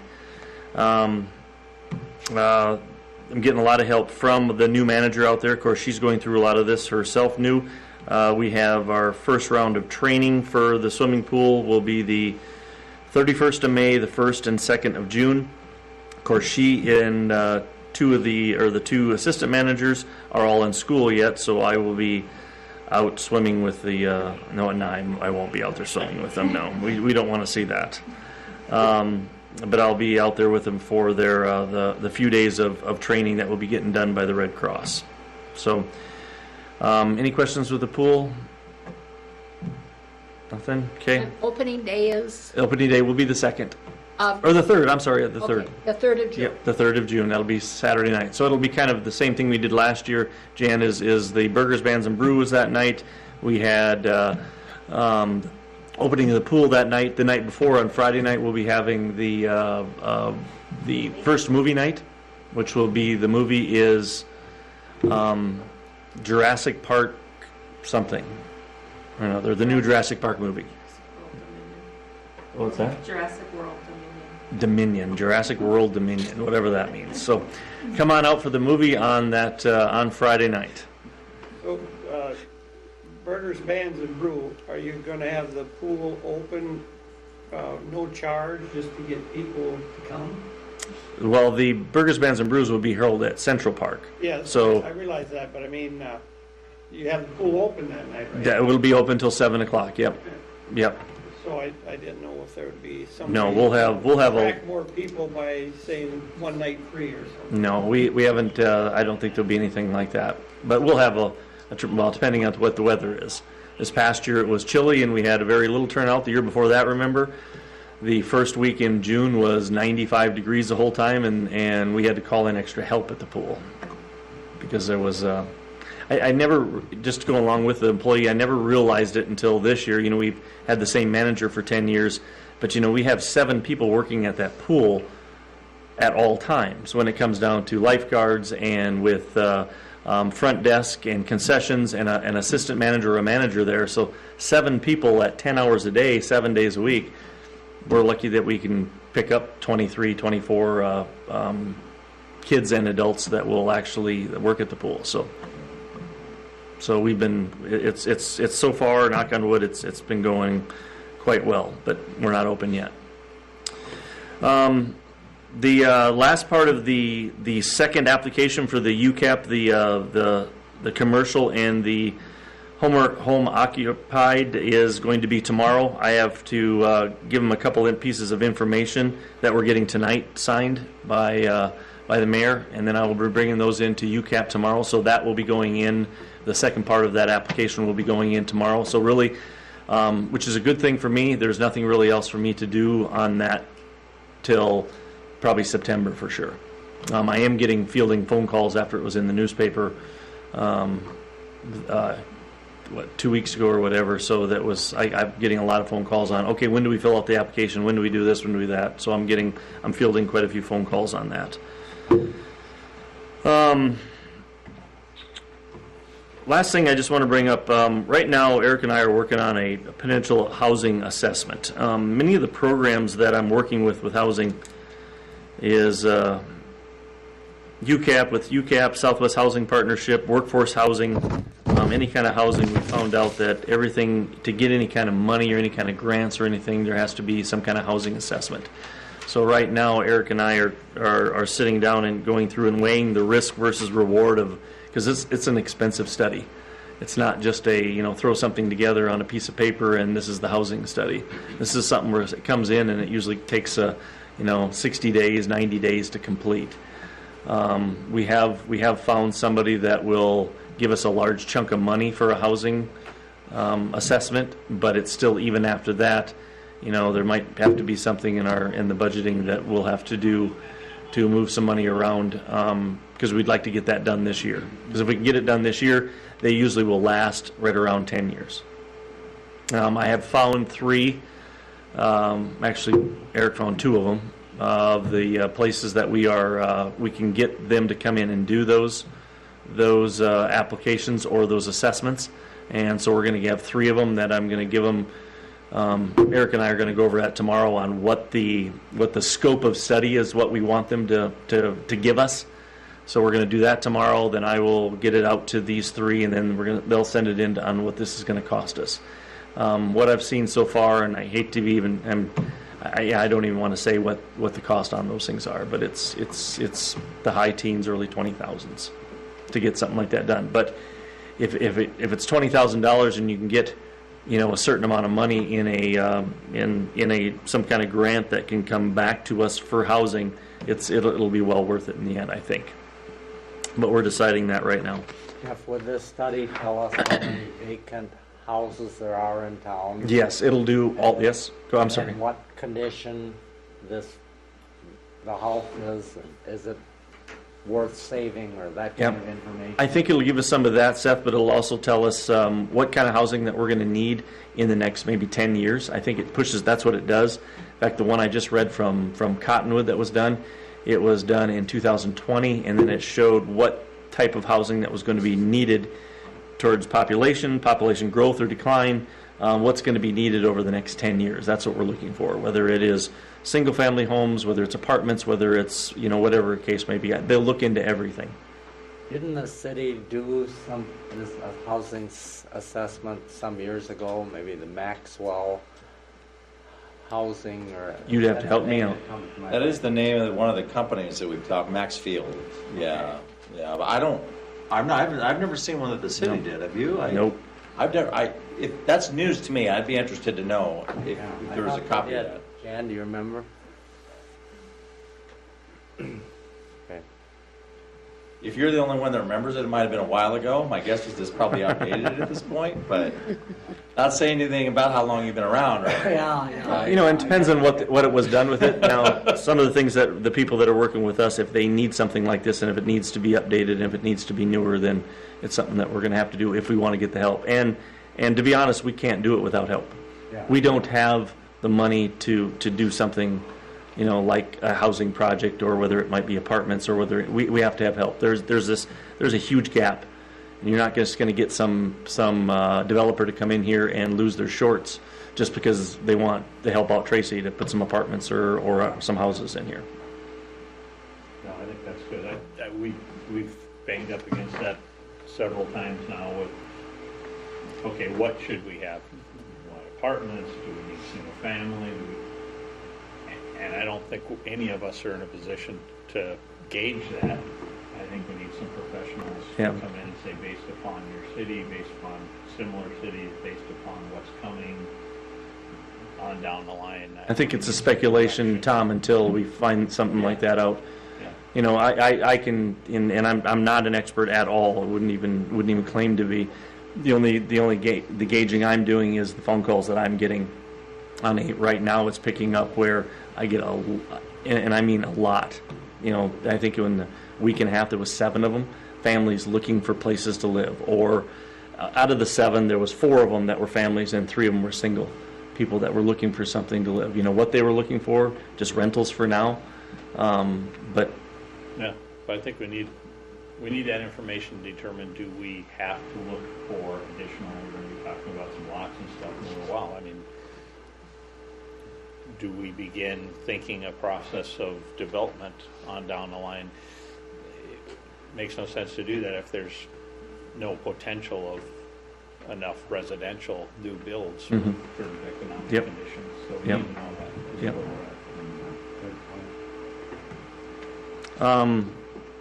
I'll take some questions if need be. Just the last thing with the Burgers, Bands, and Brew.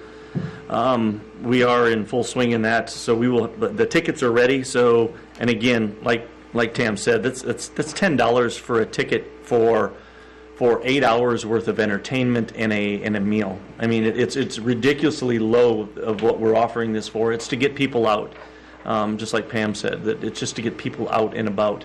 And we have those tickets available. And one other thing that I just want, and I'll be telling everybody over the next 2 or 3 weeks this, but this year it's not just the Kayla Daniels and the Roxbury band that we had last year. We're bringing in a group out of the Minneapolis area that is it's called the 22nd Row Band, and they are an Elton John tribute band that they're going to be playing for 2 hours.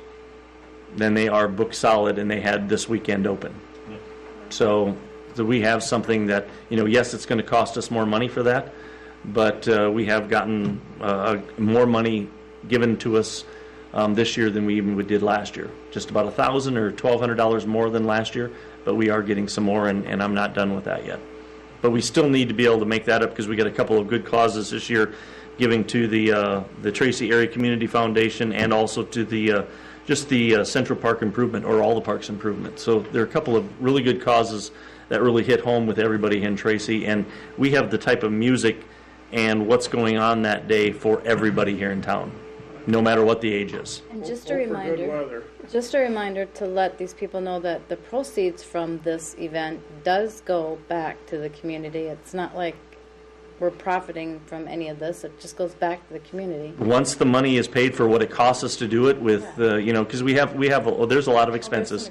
Yeah. But just for example, there's a $5,000 or so just into the bands. We have to pay for the drinks. We have to pay for the burgers. We have to, we get a lot of things donated to us too, and we have a lot of help. I mean, we bust our butts that day. There's a few people who absolutely know that we start at 10 in the morning and we go till 1 o'clock in the morning. So it is a great community engagement thing, and there's. I don't see any reasons, except for you're gone out of town, that you wouldn't come to something like this. It's our Tracy kickoff this summer. Yep, it is our kickoff. Could you repeat the date, please? It is June the 3rd. I'm going to give one of these to each one of the members tonight, each one of the board members tonight, and I'm going to hand these out like candy. But it starts at 4:30, where the doors are going to open at 4:30, and they'll all the way to 11:30. And Kayla Daniels will play from 5 to 6. Meals will be served the whole time, pretty much all the way up until we know we're not going to sell anymore. And then the 22nd Row Band, the Elton John Tribute Band, will be from 6:30 to 8:30 p.m. And then from 9 to 11:30 p.m. will be the Roxbury Band, where they'll be out making some noise. Just a thing for the public, it's a perfect time to have your family come back to visit. Absolutely. You start with the pool and the movie, and then you go into the grandparents babysitting and the Okay. Any questions? Thank you. Thanks. Thanks, Jeff. Eric, did you want to go? Sure, I'll be quick since we were already an hour and a half. Goodness gracious. The first thing I want to mention is something I haven't mentioned before, but I've kind of been tracking a little bit. But the state legislature's been having some discussions about increasing local government aid. The league, it's gone through a couple of committees and been laid over as part of kind of the final spending bill. So we're still waiting to see what's going to happen with it. But there is an estimate as what our benefit to the city of Tracy would be if it passed. And if it did, it would be a 17% increase in local government aid for us, $143,000, which is substantial, which would address a lot of needs. So I just want to make you aware that discussion is out there, and let people know that what a big benefit it would be for us if that bill were to pass. Just to give you an idea, that's about a 10% increase in the tax levy just by itself. So it's significant. We should know that information before we have our first budget meeting, and so I'll incorporate that into the the analysis at that point. But until we know what it is, I'm just waiting to see. The second thing that I wanted to mention is that there's about $15,000 in the budget right now for kind of sprucing up downtown a little bit, and that's going to include, those trash cans out there are really old, other things like, maybe some new bike racks and, potentially benches and things like that. My plan is to spend some time talking to the downtown businesses about, what and I've already talked to a couple of them about what they might like, where they might want it, and what would that look like. We'll kind of gather that information and then ultimately bring some of that back to the park board a little bit. And I think Seth is going to, help me with that as a member of the park board as well. And so more information on that to come. I just want people to be aware that that's happening this summer. I think it will probably help address some of the questions about what are those bump outs for. Maybe Jerry will well, it's water under the bridge. You can't do anything about the bump outs now, but it might help people visualize a little bit better about what's going on, because that was always the intent, was to have it be part of the the walkability of the downtown and things like that. So that's coming up that I want to make people aware of. The cleanup day that Jason mentioned is May 20th, but just to mention the time, it's 9 to 2 out at the shop on Highway 14. And Volunteers are welcome. Volunteers are welcome, yeah. Could always use volunteers. Hopefully I'm busy that day. You're going to be busy that day. What was that? It is a Saturday. We know it's going to rain, though, because that's cleanup day. It always does. Yeah. Any questions about anything else on the report? You got a lot of information tonight about some of the big stuff that's happening. Did I not read or hear someplace that there's like a grant or something to help pay for the bike racks? Yeah, so the safe routes to schools. We got an email last week, or was it the week before? We're working on a safe routes to school plan right now. Haven't seen the draft yet, but there was a little bit of money that came through. At the last minute, that got turned back, and so they wanted to know if we wanted to have some money potentially for bike racks and things like that. And so they offered us $5,000, but and these bike repair stations as well, like the one that we have out at Swift Lake Park, they offered us $5,000, but they said, well, we want them to be by the schools, and so St. Mary's has said they want some. I've talked to Chad about it, and he was going to go out and look as to where it might go. But assuming that we can make all that work with the schools, yeah, our plan would be to get a little grant to have some additional bike racks and bike repair stations at the schools. Yeah. As much as we have going with the school here and programs, I mean, yeah, would the VMC qualify for any of that, knowing that the school has a lot of input here? That was our proposal. But they said no, it has to be at the schools. Summer school. So I hear what you're saying. I'm just telling you what they said. We tried that. They said no, it has to be at the school. So it's their money. So we'll do what they asked to do. But I think when we do the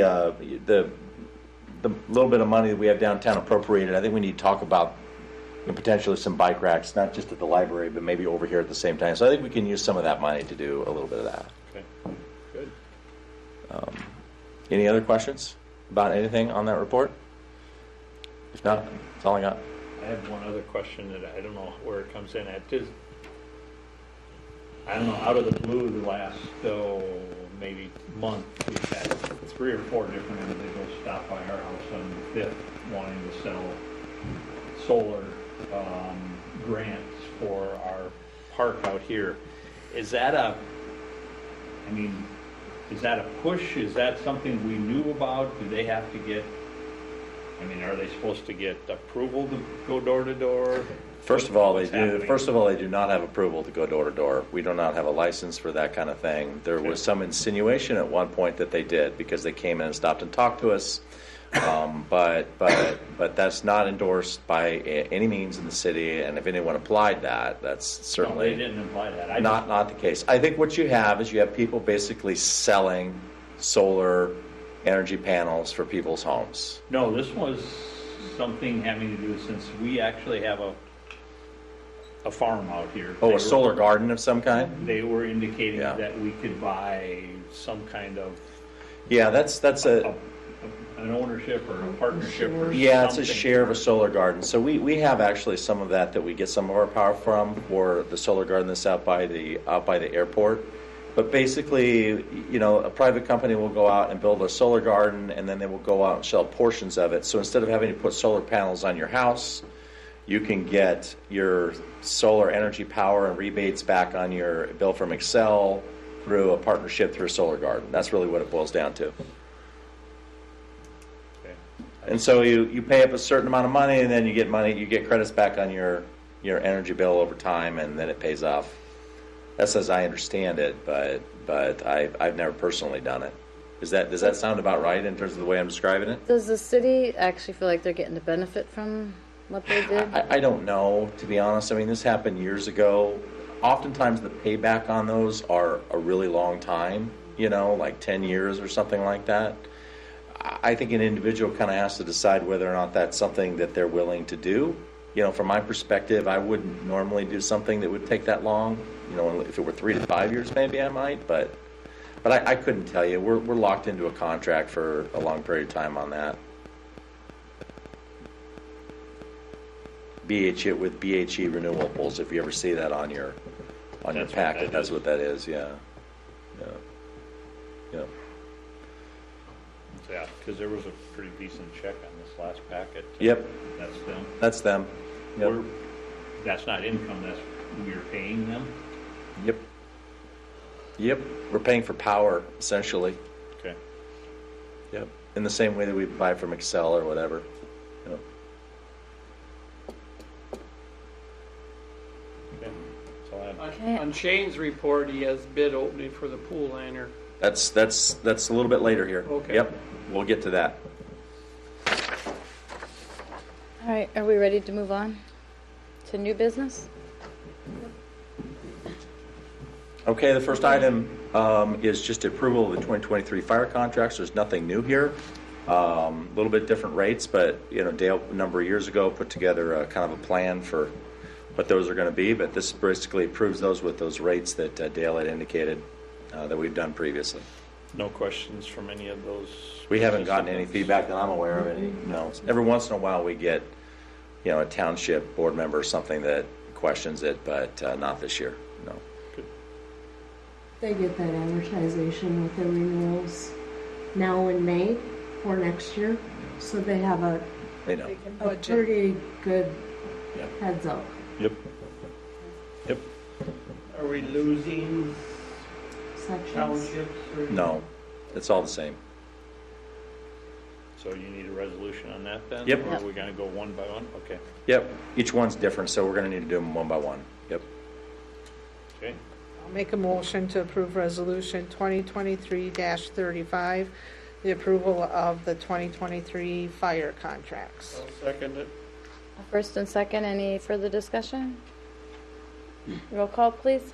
Schmidt. Yes. Landau. Aye. Teagues. Aye. Dobson. Yes. Jones. Aye. Arvisu. Yes. Mayor Corman. Aye. Thank you, council. The next item is the approval of gambling permit for Aloha Night. This is basically the raffle that we did for Aloha Night. We do that with the Eagles Club, and this is the approval of that for the raffle for Aloha Night. Proceeds of which go to the school foundation.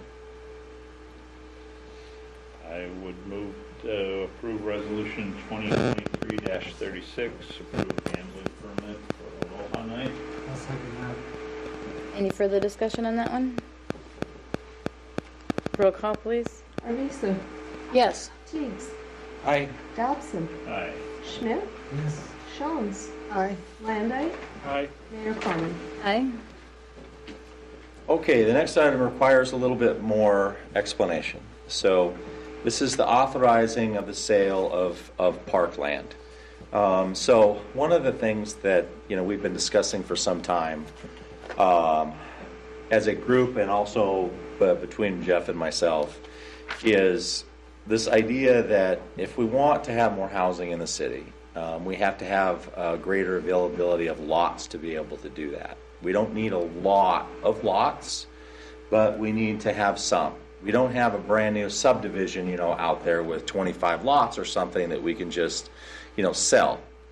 And there has been some interest, and there have been some discussions with the school about doing a vocational program. That's not this at all, just so you know. This is not the vocational program for the school where the students might build a house, if you've heard about that. This is just, okay, maybe we might have some lots for sale. So started thinking about this, and Jeff and I went out and drove and looked at a couple of different parks, had some discussions about it. We currently have about 25 acres of parkland in the city. There's some national averages on this, and on a per capita basis that they track and say, well, how much do you have parkland per person? We actually have twice as much as the national average. We have a lot of parks in the city is what I'm getting at. And so when we're talking about potentially selling, we're talking about maybe an acre or an acre and a half of that 25. And so it's not a significant number.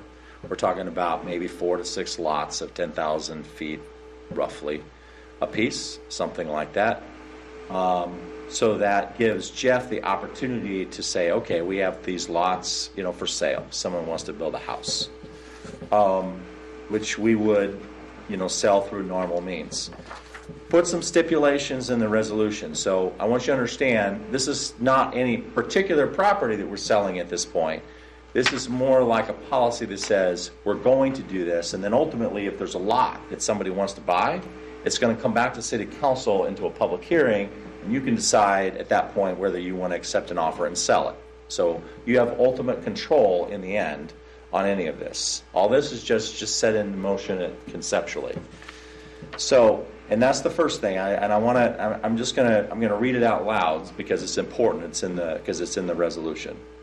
The first thing is that it authorizes the city administrator or his designee to take all necessary steps to create no more than 6 lots for sale for single-family residential homes on city-owned parkland, including but not limited to Greenwood Park, Warner Park, and Sebastian Park. So it could be anything, but the reason why we were thinking about those is because Greenwood Park has a significant amount of potential excess land that's close to the school, and we think that might be attractive to families who might be interested in buying a home. And also the same thing is true for Sebastian, which Warner Park is the portion of the park that you go down the hill to Sebastian. Sometimes people think of it as the pool park as the whole thing, but it's actually 2 parks, Sebastian and Warner, right next to each other.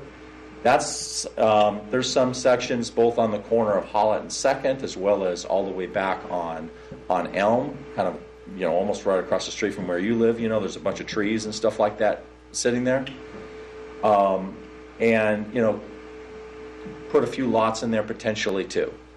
And so this is us saying, okay, well, we're going to explore that idea. This has been done in the past. There are 4 lots on the north side of Sebastian that were sold in about 1982 or so. And so those lots, just as you go, on the opposite side on Hollett Street, on the opposite side of where the softball field is now. So this isn't a new thing conceptually. So that's the kind of stuff that we're thinking about, but we're going to look at a variety of different things. Authorized us just to market those for sale. The third thing that it does, and this is something that I think you're going to want to discuss, but it is written this way now, but it doesn't have to be this way. We're proposing that the net proceeds from the sale of parkland go to future park improvements. Conceptually, we felt that it made sense that if you're going to sell parkland, that go back into the park. Keep in mind that if it does that, you've got stuff planned in the future for park improvements, and that means that's money that we didn't have to spend from the general revenues on that. It could be spent on something else. So to a certain extent, you're basically just creating more resources. But because there's potential for controversy here, saying that we're going to do something, we're going to sell some of the parkland and improve some of the parks kind of made sense. But it doesn't have to be that way. That could be something that could be changed. The fourth one is to asking the Park Commission to review the plan and make recommendations for the use of the proceeds. In other words, what are we going to do with it if that happens? So kind of get their feedback and input. And the last one is requiring a public hearing before we accept any offers. So it's not like we're just going to sell off a bunch of stuff without your authorization. So it'll all come back to you for you to choose as to whether or not you want to do this. This just kind of sets it in motion to create the procedure for handling this and getting feedback from the park board and citizens and everything else for how we would do it. And that's how this would work. If you feel comfortable with this resolution or this resolution with any changes, you could adopt this tonight. If you would like to think about it and make some tweaks or have some discussions about that, we could bring it back to the next meeting, with those tweaks. But we felt that given the fact that there's been a little bit of discussion in the community in different places about this, that it was important to get out in the open to have that discussion. This is our first shot at creating kind of policies and procedures for how we would do this. With that, I'd be happy to answer any questions. I guess one of my questions is, just based on where you're talking about the land, we already have infrastructure in place. Yes, that's correct. There's water and sewer. That would be a biggie for me, because if you're Yeah. starting to develop infrastructure, then we're looking at big money. Right, and so we're talking about developable lots. So there'll be water and sewer in front of them. And a street. And a street. And so it just would be, they would have to make the connections there, obviously, but these are all adjacent to existing homes that are already there with water and sewer in those streets. So yes, they're all developable lots. We wouldn't have to build any And new you water and think sewer. they already have hookups developed, or No, would there that wouldn't have- there wouldn't be any service lines there, but when you build a house, you'd be required, that's a requirement that you do that as part of your house. Okay, so it would not be money out of No. that amount that we'd be selling? No, it one? would not be. Okay. We would not be responsible for the service line to the main. That would be their responsibility.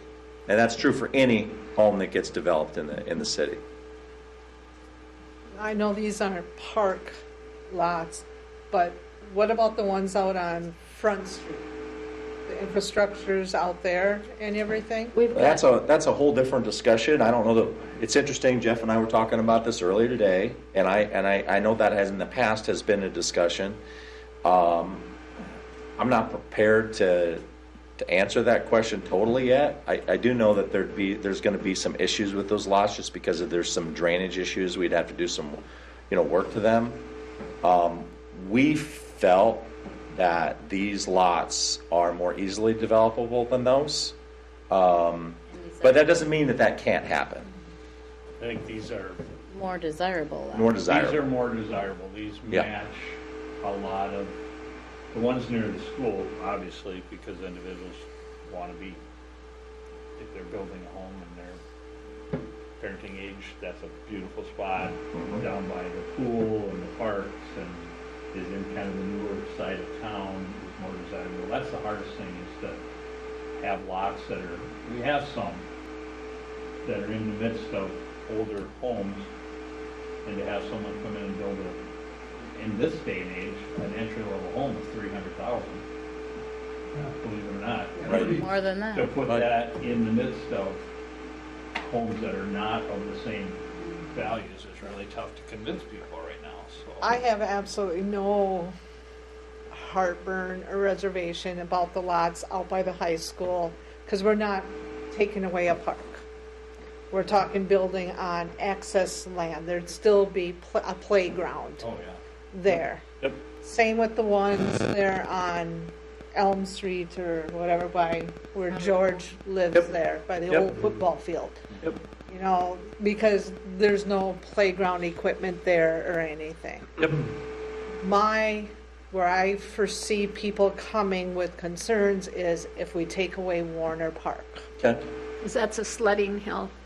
Well, I wouldn't It think wouldn't, you'd be doing take that it part. wouldn't take that It portion wouldn't of go it. into that Yeah, bowl. We It couldn't, would just be it would, right just. along those other new ones that are built Right. on, It's on First Street East. East Hollis. Street East. Yeah, and we wouldn't go that far. We couldn't go that far because first of all, that's a drainage detention area, Okay. and so we. Because I know in the winter, kids like to sled there. I mean, that's why we. More like the swing set, and that is along that road there on the corner of Howlett and. That area Have to is go more check it difficult out. for sure. For sure, that's more difficult. I did kind of map it out because our code says that we have a 10,000 foot lot minimum. You can, in that area in Greenwood Park, if you went up Adams along that side, you know, where the existing softball backstop is, you can get 2 10,000 foot lots there. You can get also about 2, not quite 3, you know, on Elm Street. And so this says 4 to 6, and so that would be 4. And if the council's not comfortable with certain areas, you know, that's something we'd want to know, you know. But ultimately, We start picking at parks, we're gonna have a lot of people nervous that the park closest to them is gonna Yep. be the next one that gets picked off. Yep. I don't know if we need to go to that Yep. level yet. Yep. The area where you're talking, Jerry, though, I think by the pool, there's a swing set and stuff there, but there's also that same thing where the pool is. Right, brand So new. it's not very full far size. away. So if we No, took away and that that's one, what I'm we'd saying. have the other maybe. And you don't see, I mean, I walked around that for about a year and a half around that whole block, and you don't see very many kids at that one. There's no swimming Oh, lanes. yeah, you do, because I hear a lot, because there's swings there. Yeah, no. There's no swings at Sebastian. Oh. I had the same reaction, Jerry, that there would be some neighbors who Yeah, would there be are very, people that very use that loyal park. about Werner Park. And I think if we could come up with 2 out there and 2 on Elm, I mean, that's 2 or 3. that's probably a year Enough or for 2 right now. of building for us right now. as far Probably a as couple of demand. years, yeah. Yeah. Because I think that, you know, I think at most we could get to 2, maybe 3 a year. I mean, I mean, with Broad Acres, we've done 4 units if you include the, you know, twin homes as each, and that's been over 4 years. So think about that. I mean, we would have enough for a little while And yet. I think this is kind of I don't want to say a Band-Aid, but it's kind of Starting point.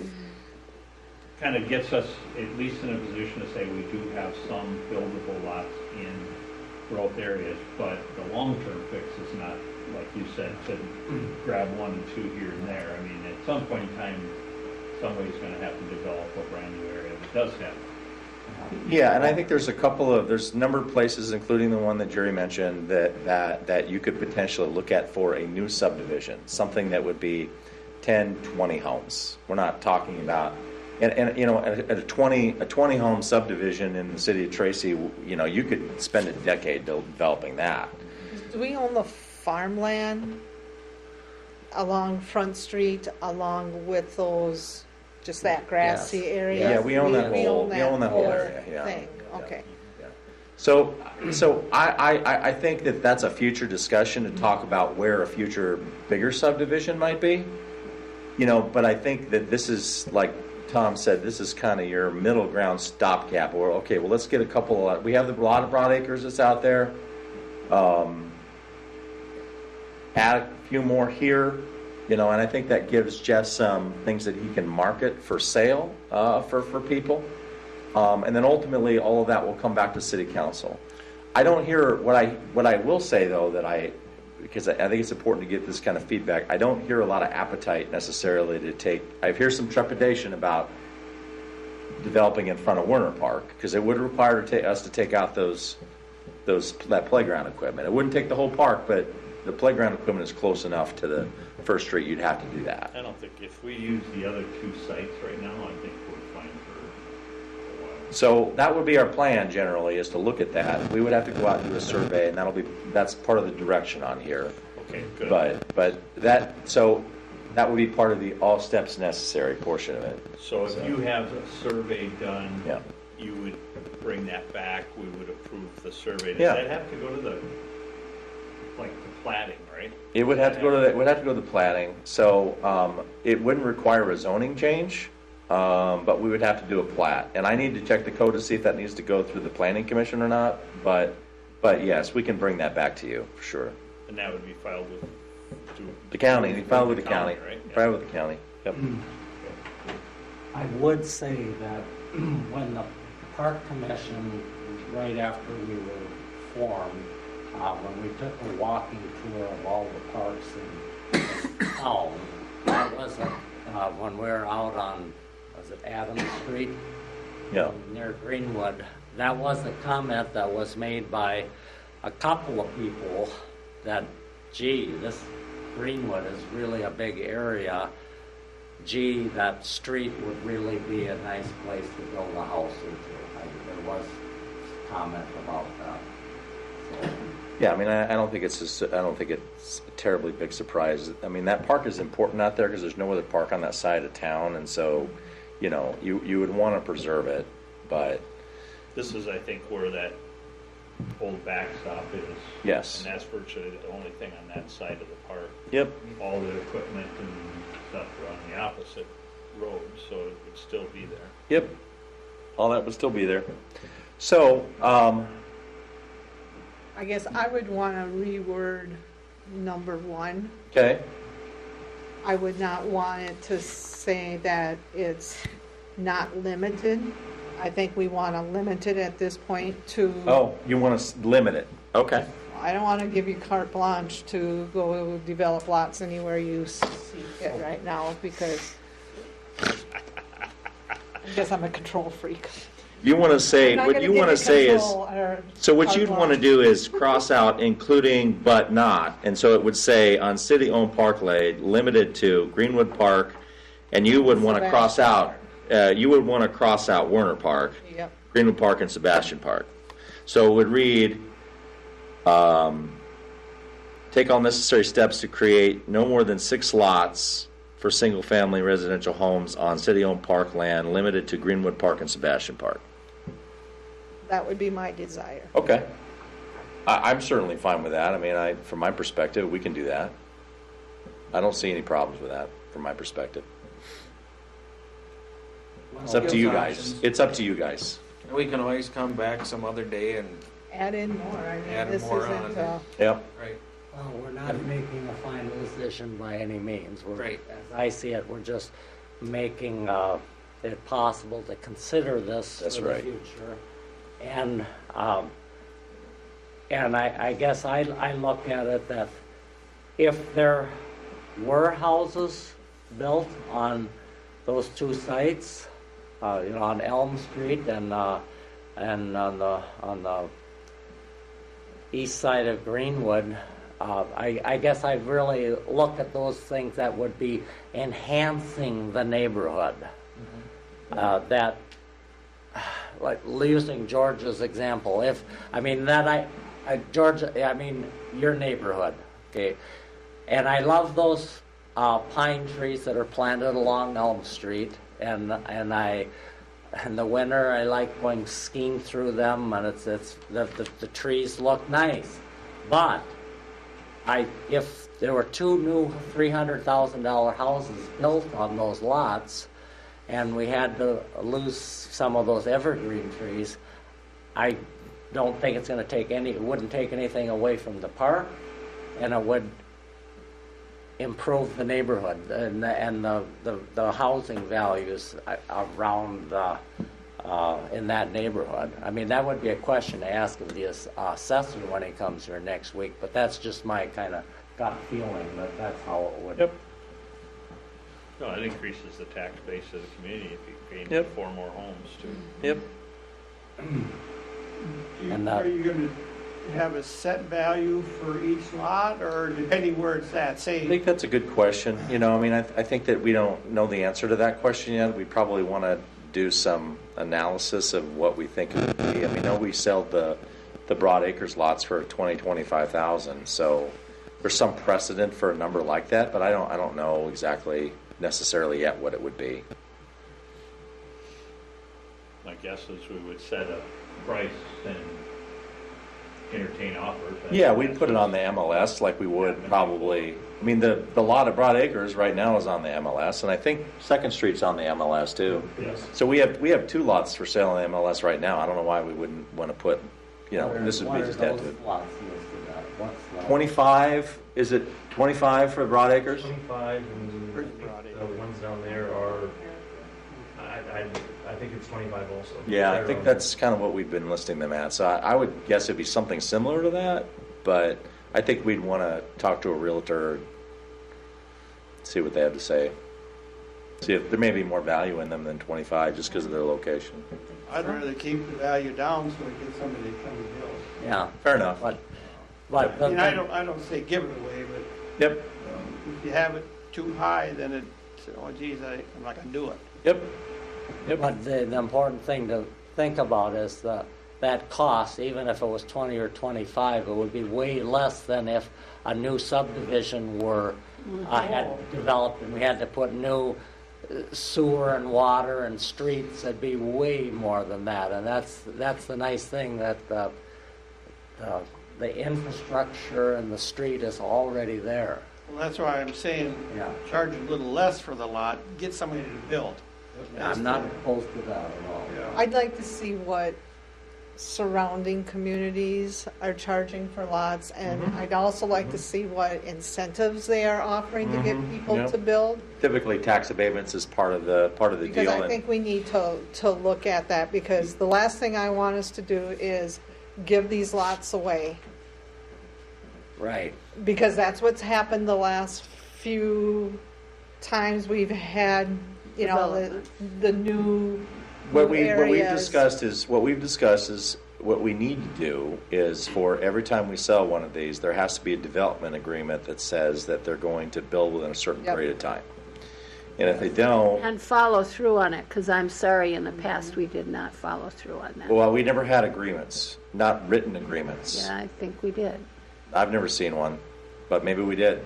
Couldn't tell you. I wasn't here. But yes, there are examples, as you're correct, of things that didn't happen the way they were supposed to happen. Yep, And there we was zero need to do oversight. everything we can to. Sometimes it requires people to be a bad guy, though. Sometimes Well, in it's some difficult. cases, we actually made them fill in a basement. They had started and then they. That's didn't interesting. I complete. heard that story. A good I know that. community check would be Lynn, yeah. Well, They got a lot of new development. Yeah. I can tell you that Cole paid $10,000 for his lot in Webasto 5 years ago, and he did not get a tax abatement. I believe that. So we got a little bit of work to do on that piece of it. This is more like setting things in motion, right? It doesn't mean that everything is done by any means. This just sets it in motion to say, yep, we want to look at selling some parkland. You guys go do it. It's basically, and we'll bring it back to you we'll have multiple actions to bring back to you yet before this is over. So what's the Broad Acres lots listed at? 25,000. 100,000? 25,000? We sold the last one for like 21 or 2. 21 or 2? I thought you were talking 2,500, and I was like, that is way too cheap. No No, wonder. 25,000. You're thinking, what's wrong with you, Jerry? I was thinking that's way too cheap, but I want to keep mine, I would Wow. move then to approve resolution 2023-37, resolution accepting authorizing the sale of parkland, the limited authorizing. And I've got that marked here. The way I read it earlier, I think is what you're Yes, talking the amendment that Jerry had wanted in there, or the change, the wording, I like that wording. I'll That's second it. included. Any other discussion on that? Roll call, please. Schmidt, Yes. Jones, Aye. Teigs, Aye. Arvisu, Yes. Landay, Aye. Dodson, Yes. Mayor Corman. Yes. The next item, I believe, is the hangars. So a couple weeks ago, and we kind of knew this was coming because you might remember we've been preparing to build some hangars, and the some of that funding was in the budget for 2023. We knew that there was going to be an offer for a hangar loan and for a grant associated with it. And a couple weeks ago, MnDOT made that offer to us. And what it means is, and it's exactly what we had planned for. And so there's kind of the full pro forma, our estimate about what for would cost that's in your communication. But basically what it boils down to is that we have to, it's a grant for site work, which is 75% funded by them and 25% funded by us. There is a hangar loan for a small amount, which will be paid for by the new rents. And in fact, we've got a little bit of swag in there. So even if we only rented 3 of the 4, it would pay for it. Which is always good because you don't want to assume 100% occupancy. I suspect you have some experience in that kind of thing. And so at this point, what they need, because the communication from, you see the email in your packet from Brian Conklin at the FAA, they need a resolution from City Council, and which is what this is here tonight, and then we'll have a letter that says, yep, we accept a hangar loan, we accept the grant, and then grant paperwork and all that paperwork will then come back later in terms of the amounts. It'll be pretty similar to this, unless the City Council wants to expand it to 8, which we'd have to borrow more money for. And I that has not been a decision in the past, but I'm still trying to preserve that as an option for you to consider. But ultimately, right now, your decision was 4. And that's what this is. As I was looking down, I didn't bring my copy. As I was looking down through, up until about the time I got to, where was it? It was looking like, well, hey, 8 wasn't going to be that much more, and then all of a sudden we got into the $414,000. Yeah, we'd have to borrow $414,000 more to get to 8 hangars. That was kind of like, But that's a tremendous advantage to have a no-interest loan to be offered that from. I mean, that's just. So my plan is if I can swing it. I was talking to our engineers this afternoon, right at the end of the day. And I told Angela at Ball, I said, the City Council's decision has been 4. That's what we budgeted for. If I said, we have this kind of budget session that's coming up. If, for example, we got another $143,000 in local government aid, well, maybe, another $30,000 in debt service a year is possible. You know what I'm saying? So I want to preserve that as an option for you to consider. So my plan is to, when we come back with the kind of next 10 years of what do we want, what do we think taxes need to be, what do we think our rates and fees need to be, and I want to bring you some options like this. Okay, well, if we wanted to do 8 hangars, this is what it would cost. If we wanted to do, such and such something else, this is what it would cost, that kind of thing. So I'm trying to preserve that as an option for you to consider, when we talk about the budget in another 6 weeks. Right now, the decision is 4, and no more. But this doesn't set an amount for the grant. The site work is going to be for 8 anyway, so that doesn't matter.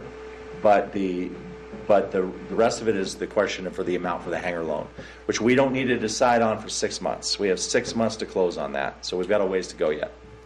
I have somewhat of a hard thing to figure out how we can charge or have the city of Tracy people pay for these hangars that only 8 people get used. Yep. Or whatever. Yep. That's a lot of money that they got to come up with that have no intentions of ever using it. So we got to think about that a little bit. It's a good deal, I get that, and I'm all for good deals, but why does Mrs. Smith, who lives next to me, want to pay something that she's never ever going to use? It's kind of that same thing with, kind of the same thing with the pools, it's kind of the same thing with the parks, it's kind of the same thing with economic development.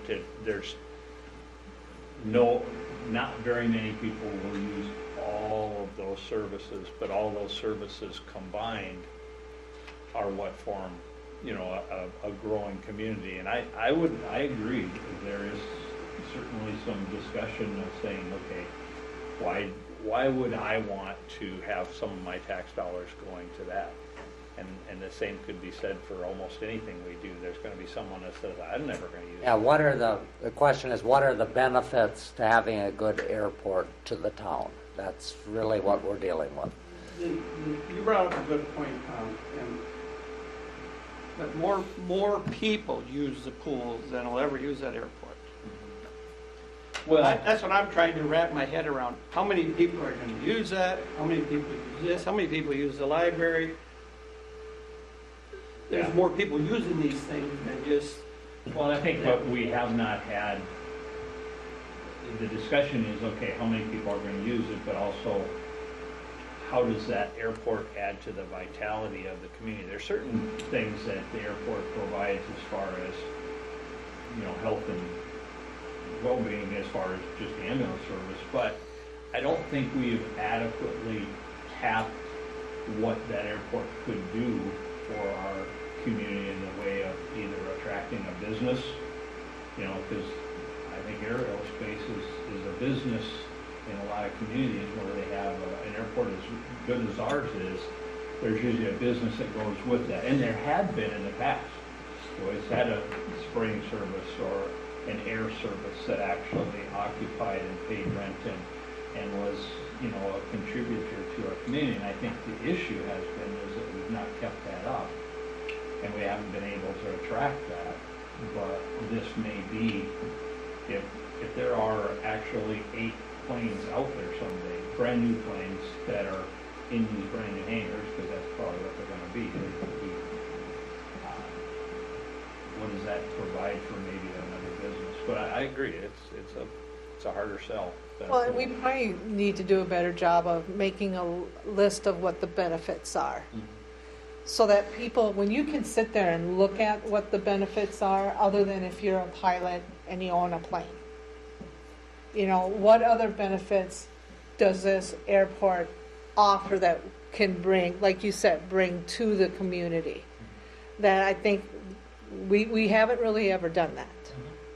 We haven't really, I think, maximized the potential use of that out there to either a business that's looking to relocate here, bring a manufacturing facility or something, and the owner wants to be able to fly in and check.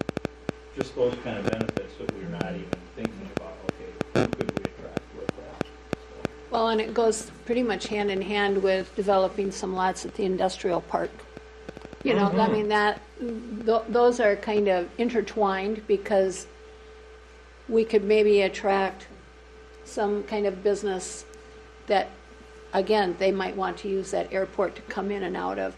And now, as I understood it, by developing 4 new hangars, that was the minimum requirement we needed in order to have X number of registered planes at this airport in order to keep the funding coming to us? We currently have 10 hangars, although I would say that 8 of them are really severely substandard. So our plan would be to leave the existing 10 and then add 4, so we would have 14, because there's several of them that probably aren't really usable in the way that they should be.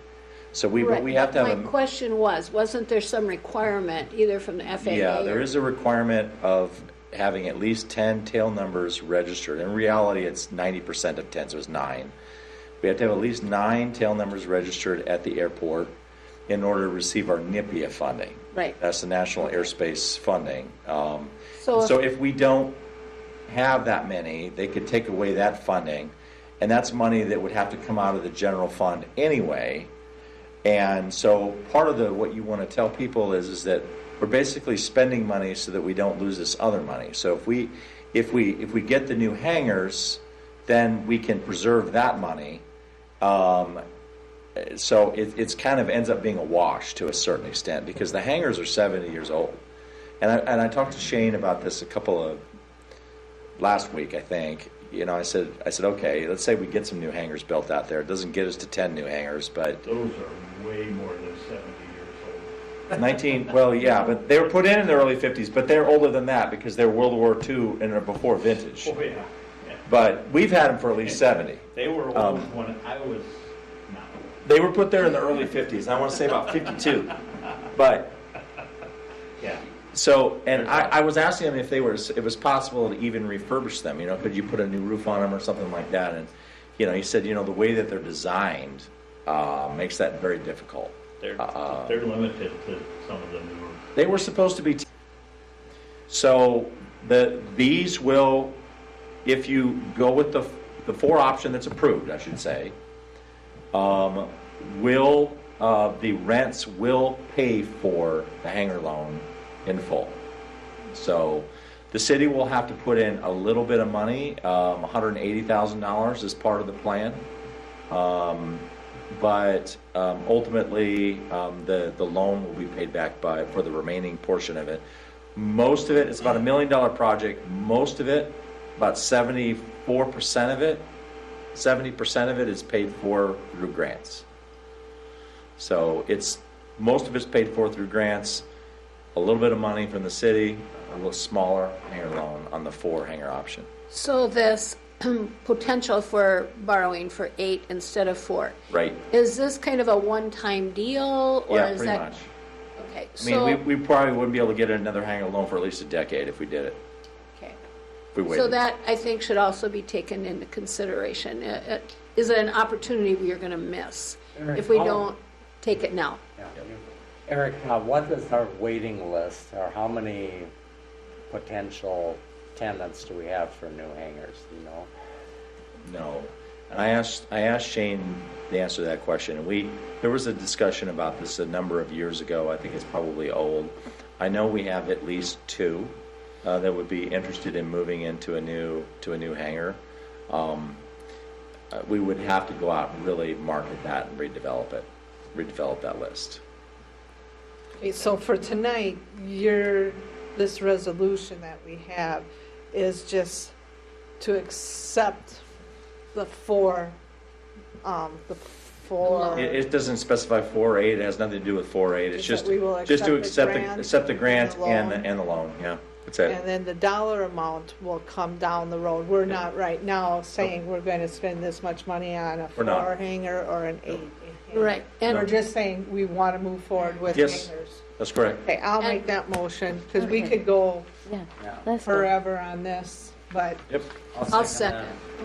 Okay, first and second, any further discussion? Roll call, please. Well, can I ask one more question? No. So we don't have to decide if we want to go with 4 or 8 No. until when? Well, I don't have a full answer to that question because I got a communication today that said it might be sometime in May, and I said we really need to make that decision later in June. So my hope is that we can finalize the decision. I mean, you've decided 4, but I'm going to give you the option to expand it. So my hope is that in June, we'll nail that down 100%. and this isn't really going to happen until probably 24. 24, even maybe So- it might even stretch into 25. So yeah. if we have some money set aside now, Yep. then in next year's budget, if we set some more aside, we're not all of a sudden going to get this big, Bill? bill in 1 year that the taxes. We have money set aside this year, yes, for this project, absolutely. Now, $500,000 of it, half of the project is coming through what's called BIL money, which is stimulus. It was the last round of the infrastructure bill, and that money comes in at like $100,000 a year over 5 years. So some of that we'll have to front and then we'll get back, just so you understand that nuance piece of it. But we'll get a piece of it up front. Alrighty, with that, or any other questions? Roll call, please. Okay, Dobson, Yes. Van Dyke, Aye. Teets, Aye.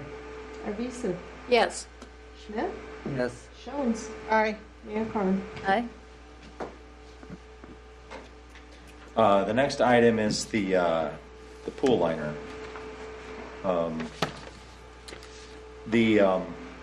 So you might remember back in March, we approved buying the materials. And we had planned to go out to bid for the contractor to do the labor. We got 3 bids. One from A&W Flooring for $168,000, one from Murtha Contracting for $173,900, and one from Oakwells Aquatics for $198,550. If you accept the low bid, which we recommend in this case, for A&W Flooring, the total project would come in at $348,567, which is $35,433 under budget. And that's money that, we could use for something else. So we think that's really good news, because originally we thought it was going to be $384, and looks like it's going to be $348. Assuming they don't find anything else, because I see that in that. In the Well, fine print, it says if they- there's always a Yeah. contingency But I mean, that it's- if there's a it's- problem. It's nice not to be at our top dollar. Yeah, thank God for that. And then find unexplained. Well, if we open something up and all of a sudden there's, I don't know, the bottom is caved in or something, we got bigger problems than. And these people, everybody, Shane and you, are very comfortable that they can do this project. I mean, did they have any Yes. stuff saying that, yeah, we've done this? Yes, and so in fact, what we did was the people that we bought the materials from, they certify certain contractors to put in their product. All of these contractors are certified to put in their product and have gone through their training and done all that. So yes, they're all qualified to do this work. And they're the Yep. earliest ones that can start working on it too. Yes, and so it'll start in, after the pool closes in August, September. It'll take them about 30 days to do it. I'll make that motion then for 2023-39. I'll second that. First and second, any discussion? What is the scope 2 that nobody has bid that in? What is scope additional option that's a Quick, I'm part of sorry. it? This is part That of the was issue for the with, gutters, wasn't it? Yeah, are we doing that ourselves, or doesn't it have to be done? Because it's not a part of their bid or any others either. I think, yeah, that's something we're doing. Removing some gutters. Yeah, that's something we're doing. I saw one of them bid like 5,000, this one bid 12 for it. Yeah, and my belief is that's something that we're doing based on the conversation that I was having with Shane. Yeah. Okay. If I'm wrong about that, I'll let you know. What value did you put on our own labor? I don't know. That's a question for Sam. It still costs. Whether we do it ourselves or hire someone, it still Well, costs. it's opportunity cost. It means that they can't do something else instead. Yeah. Yeah. Okay, questions done? Roll call, please. Teets, Aye. Arvizo, Yes. Schmidt, Yes. Dodson, Yes. Jones, Aye. Landay, Aye. Mayor Corman. Aye. I don't think I mentioned that Shane's not here tonight because he's at the FFA State Convention with his son. And I should have mentioned that earlier, but otherwise he would have been here tonight. That's all we have for new business, Mayor. Okay. Then, do we have a motion to adjourn this part of the meeting and open the closed? Motion to close the regular meeting and open the closed meeting.